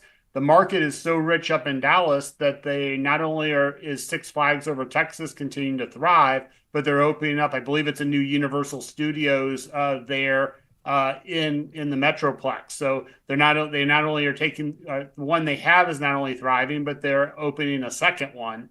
And I think that just shows that there really is strong demand for that. If you step back and look at the Houston area, a city of this size having nothing in terms of amusement park. I mean, Kima and Pleasure Pier don't really count. If you can, do all the rides within a half hour, that's probably not, an amusement park. Those are nice diversions, but they aren't the type of destination resort park that other major cities have, and that there's clear demand for Houston. And unlike northern cities, the Houston park can be open close to year-round for weather reasons, which is not the case in most of the northern states. So in that sense, we're more similar to Florida or Southern California. So give me the numbers. What percentage want a theme park? Well, 68%, that's over 2/3, are enthusiastic about getting a destination theme park. And then if you ask them, okay, well, if there was a park here, say towards the end of the decade, how often would you go? 36% say they would go at least 2, if not more times a year. And that goes up to 50% would go 2 or more times a year if they with young children. If they have children under the age of 18 at home. Another quarter say they would go at least once a year. So you have over 3/5 of the people are saying that they would go at least once a year, and probably for many cases 2 or 3 times a year.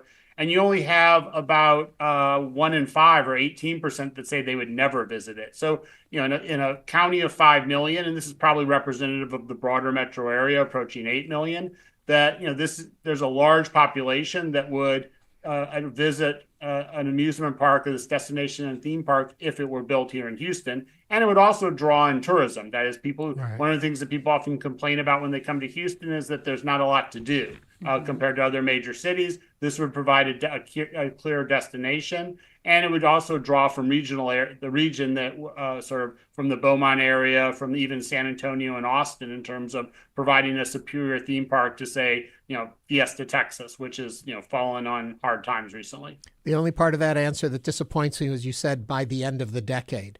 I want that theme park sooner. That seems too long away for me. We talked a little bit about, sporting events. You talked about the amusement parks. What I found very interesting about the study was people in Harris County want even more World Cup excitement, and that's coming up next year. What were the questions that y'all were asking, and how did you know they wanted more World Cup excitement? Well, what we found was that they're really enthusiastic about the games. And so clearly people would have liked to have had more games and more final games here in Houston. But 75% of them are enthusiastic about Houston hosting 7 World Cup games. And so I think that highlights just the strong interest in soccer and in World Cup as an event, and clearly suggests that those are going to be easy sellouts with probably a larger population in the area, just simply taking in the atmosphere. And we did receive an email, Entertainment to Harris County, that said, I believe that neither the taxpayers of Harris County nor the city of Houston should be subsidizing any of these venues. If a multi-million-dollar sports franchise wants to come to town, then they can pay for the cost of that themselves, not us. Sincerely, Justin. So, Mark, from the people that basically were saying, nope, they were not going to want to help pay for this, what can you tell us about those people that were not enthusiastic about it? Well, we found, 1/4 of Harris County voters say that Harris County shouldn't pay a dime, that shouldn't no money whatsoever. That group tends to be older and more Republican. That's sort of the general sort of, demographics. It's 1 in 4, so it's not a huge proportion, but it's a non-trivial portion. And that's one of the groups that also sort of pulls down the idea of any idea of spending more money than, say 25 or 40% on it, that there's a core group of 1 in 4 who don't want to spend anything. And so you do have to come closer to their position, which means you're likely to be closer to 20 than you are to 45 or 50. But there is clearly a significant majority of the population that does think that there are sufficient benefits to Harris County from having NRG Stadium being renovated, both for the Texans, but also the rodeo, to allow it to attract better events and simply to provide a better experience for the fans. 2 little things here. One is, how much were people viewing negative things like the rodeo? Because I look at, like, a lot of people I know, the traffic, the congestion, the price, all of that. Did we gauge how much maybe people are uninterested in these things? Well, if we go by the rodeo's unfavorability ratings, only 12% of people have an unfavorable opinion of the Houston Livestock Show and Rodeo altogether. So there may be some people that complain about it, but it's probably more like 1 in 10, or even those that complain about it on balance have a favorable opinion of the rodeo and the overall experience. Wow, that's interesting. Anything in this report that really excited or surprised you, something you weren't expecting to see? I mean, I was a little, I think the enthusiasm for a theme park and the number of people that would essentially go to the theme park multiple times if it were here sort of raised the question of me, why hasn't somebody built a theme park? That is sort of, I think it's a ripe investment opportunity for somebody out there to effectively engage in, because there clearly is public demand for it. Mark Jones is a senior research fellow at the Hobby School of Public Affairs. Mark, thanks for joining us today on Hello Houston. Oh, thank you for having me on. Thanks for the work you do. And coming up, we're going to discuss our current obsessions. We hope you have yours ready, because we definitely have ours.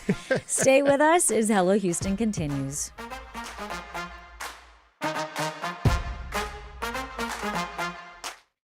With federal funding cuts, Houston Public Media has lost $2.2 million annually. In response, we have launched the Resiliency Fund, an urgent initiative to protect the programs and services you rely on. That includes PBS Kids, that provides free educational programming to children and families across Greater Houston. Your support of the Resiliency Fund helps keep this vital service accessible to our community. Give now at houstonpublicmedia.org/donate. HoustonPublicMedia.org/cars to learn more. And thanks. This week on It's Been a Minute, what is and isn't cheating on your partner? The definitions for crossing the lines are blurrier than ever, so I'm setting things straight. And on Wildcard, filmmaker Mark Duplass talks about middle-aged dad cries. Listening to Taylor Swift while doing my elliptical machine workout and dropping tears in the gears. That's on Wildcard, and It's Been a Minute from NPR. You can hear that Saturday night at 6. Job applications are getting a little unhuman. The experience that we put these job seekers through, right? Being interviewed by a robot, essentially. I think it's kind of a violation of basic dignity. I'm Kai Rizdal, Mission Impossible, the job market. Next time on Marketplace.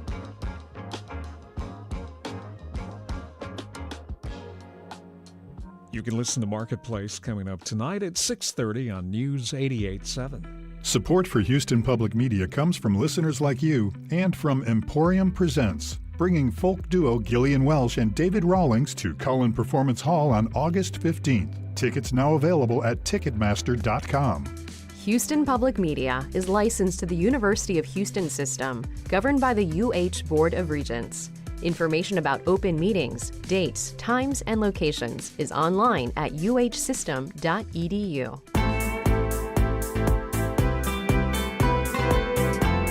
And now back to Hello Houston. To comment on any of today's topics, call or text 713-440-8870 or email us at talk@hellohouston.org. Now here's Ernie Manous and Celeste Diaz-Sherman.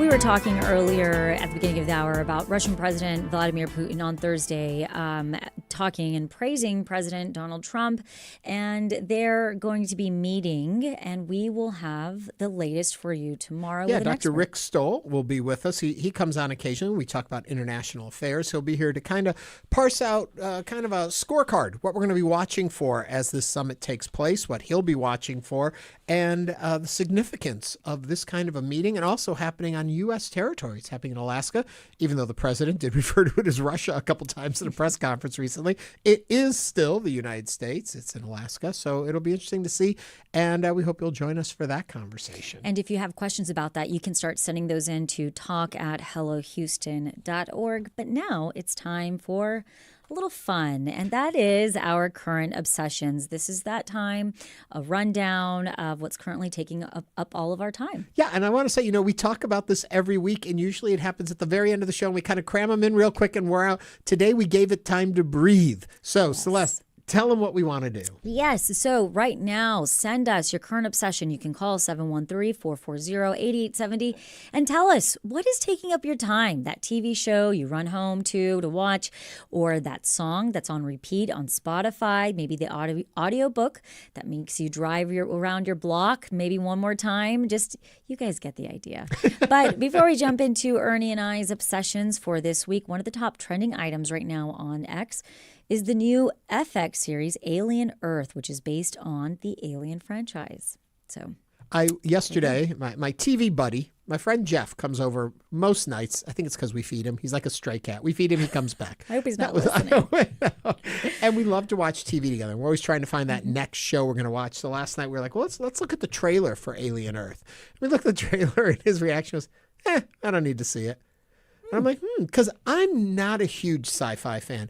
But I watched the trailer and I thought, this is intriguing. And I was like, this is the Alien series. It's part of that universe. And so I am curious. I think I will probably, even without my TV buddy, I will probably venture in and take a look at it.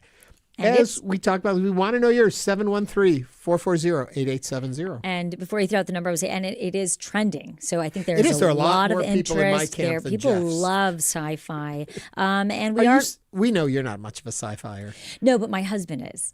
I love sci-fi. I'm not that big into sci-fi. I like it. I can get into it. It takes me a while to warm up to it. But then once I'm in it, I'm like, okay, I can do this. If he's watching it, do you sit by him and watch it too, or do you wander off and do something else? Depends. Yeah. Depends what I'm doing. But sometimes I do. And if it'll grab my attention, then I'm like, oh, this has to be really good. Wow. Yeah. If you have watched some of Alien Earth, if you've seen it, give us a call. Let us know what you think. 713-440-8870. And we do have some YouTube comments. Untamed murder mystery set in Yosemite National Park.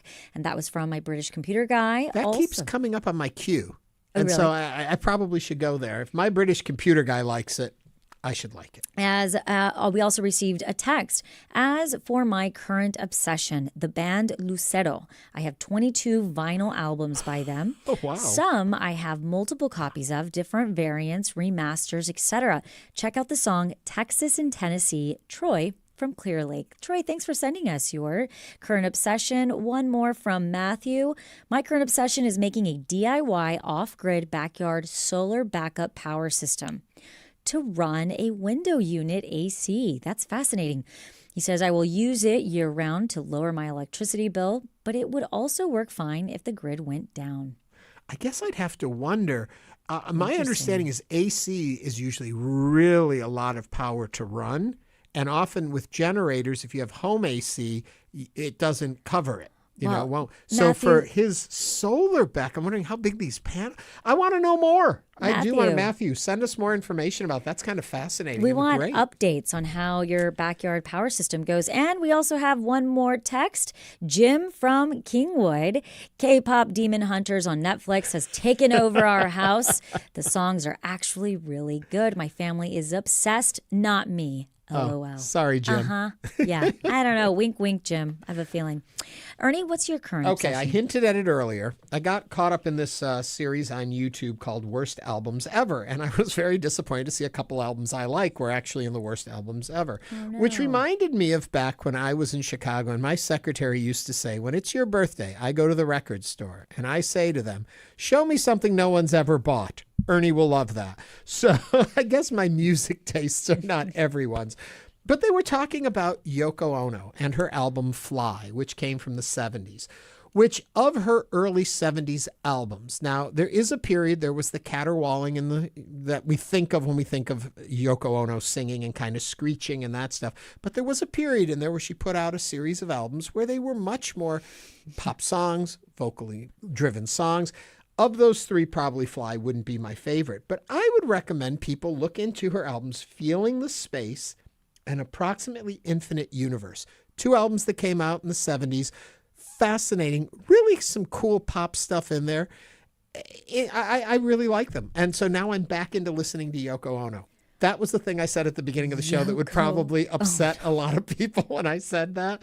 But you cannot say negative about her until you listen to what I'm talking Ernie, I got to tell you, I don't think I've ever even heard one song from Yoko Ono. Oh, you've just opened the doors to what I'm going to be playing in the office all afternoon. I apologize. But my current obsession is on a little bit theme to yours. My current obsession is a female, and I said this last week, and I got a lot of questions around it because we did our current obsessions on Friday last week, and mine is Pamela Anderson, and that's because I heard you. I wasn't here. But yes. I heard your comments. Yeah. It is Pamela Anderson, and I just think that she is taking over her own story, and as a woman in her 50s, and to put herself out there, she's redefining, I think, what beauty is in regards to her makeup. She's using a lot less makeup. Mm-hmm. She was out of an era, with the Carmen Electra and Jenny McCarthy,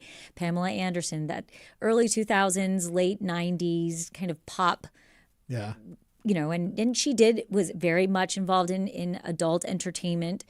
And now in her 50s, she's taking control of her own story. And she's gotten some amazing roles. The Last Showgirl that I watched on the plane and on the last trip I was on.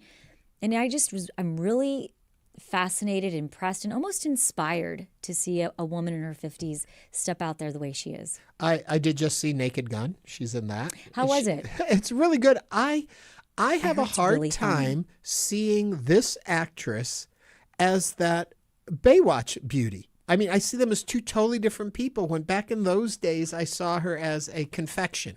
Yes. And I think it's amazing in today's day and age to be able to so totally reinvent yourself and let people give you another chance, Mm-hmm. which I think is very rare. Once people have an idea of who you are and what your talent is, what you can give, they put you in that hole and you're there. Yeah. She has definitely, and I think it also aided that she was out of the public eye for a little bit. Mm-hmm. Cher often says, well, people say this about Cher. Cher says it isn't true, that she goes away for a bit and then comes back again. She hasn't been constantly there every day, every year, for years and years. There are periods when Cher gets attention, and there's periods when she doesn't. I think that's with Pamela Anderson. Yeah, but it's kind of also like Demi Moore. Demi Moore had a comeback, and she had more serious roles. She, for a while, went away a little bit and came out with her autobiography. And to me, I also think that we have new generations of young people that are coming up that are more sensitive to these things and are more accepting of some of the reinvention and looking to somebody like a Pamela Anderson or a Demi Moore. My British computer guy says, laugh out loud, I think I said this last week, but she, Pamela Anderson, was my current obsession too when I was 18. We have no idea how old you are now, my British computer guy, but take a look at the work she's doing. It's kind of impressive. Mm-hmm. And to also come on the heel ends of that Tommy and Pam miniseries too, that kind of showed them from back in that day. And I think she's done a really good job of finding. Do you want to know what my other current obsession is? I want nothing more. The Texas Constitution. Oh, it's on everybody's list. But everybody probably should read it. Talk to me about it. I really am. And it's very interesting because the Texas Constitution is very different than other states in that we kind of have like a wild west a little bit to us. We don't have as much restraints as other states do when it comes to our elected leaders and their powers. So, yeah. I thought that was very interesting. We're curious what your current obsessions are. Give us a call, 713-440-8870. I'll give you another side note current obsession. Okay. Because I mentioned that Worst Albums Ever series I was watching, and an album came up that I actually have on vinyl from the day. It's the Village People, Renaissance. Now, what makes Renaissance so bizarre, now we're already talking about Village People, so we're in uncharted territory here. They had decided, the record label had decided they had gone as far as they were going to go as the cop and the army guy and the Indian chief and all of those archetypes. We know who the Village People are. They came back in a new romantic look. And so they were kind of Renaissance dressed with kind of almost like Louis XIV makeup, but not big powdered wigs, but that look and the puffy sleeves and the corsets and all of this. Love it. And they did a new romantics almost kind of album. But what makes it really fascinating is they started with like a couple 80s pop songs, And then it quickly devolved back into Village People music. And then it ends with like a punk rock song sung by the guy that's most known as the Construction Worker. And you're like, what is this album? It is odd. It's called Renaissance. It is being, our producer says, French Renaissance clowns. That is kind of what they look like. Yes, very, very much those circus clowns of the 1900s kind of look. Anyway, give it a listen. It's not quite, some of the songs are kind of interesting. Some are kind of surprising. I'm kind of obsessed. Yeah. Well, I don't listen to a lot. I mean, I've talked about my movies, the lack of my movie appetite. Yes. By the way, people freak out. What? I have an update. I watched Jaws. Yes. Congratulations. I saw Jaws, and it was very scary, shockingly scary. And again, we want to hear your current obsessions. 713-440-8870. We do have Valerie from Missouri City. Valerie, welcome to Hello Houston. What is your current obsession? Valerie, looking for you there. Baking. There you are. All right, start again, please. We lost the Hi. beginning. I said, I'm sorry. I'm obsessed by these AI reels they're making where they start with some famous person who's elderly, and then they reverse the pictures and have it. It's like a little film, and they reverse it all the way back to the beginning. You know? Yes. Those things are amazing. Yeah, I've been watching those. I love those. I'm also kind of obsessed with the little cat. I think it's a little cat or a little Pomeranian dog that cooks and stuff. They do all these things with him. He has jobs. He goes play. And they're all AI generated. And I'm like, at first I was like, how'd they get them to do that? Valerie, thanks for calling and sharing your current obsession. I think same. I have that. I find myself watching those AI videos as well, but like she said, specifically the Kim Kardashians or the celebrities. But I want to say, looking at the YouTube comments, a lot of you are obsessed about my hair. Well, say goodbye to it.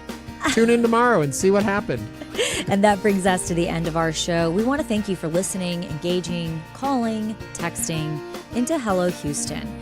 We will be back tomorrow with more conversations. This is News 88.7. Thanks for listening to Hello Houston. Join us every Monday through Friday from 11 a.m. to 1 p.m. to talk all things Houston.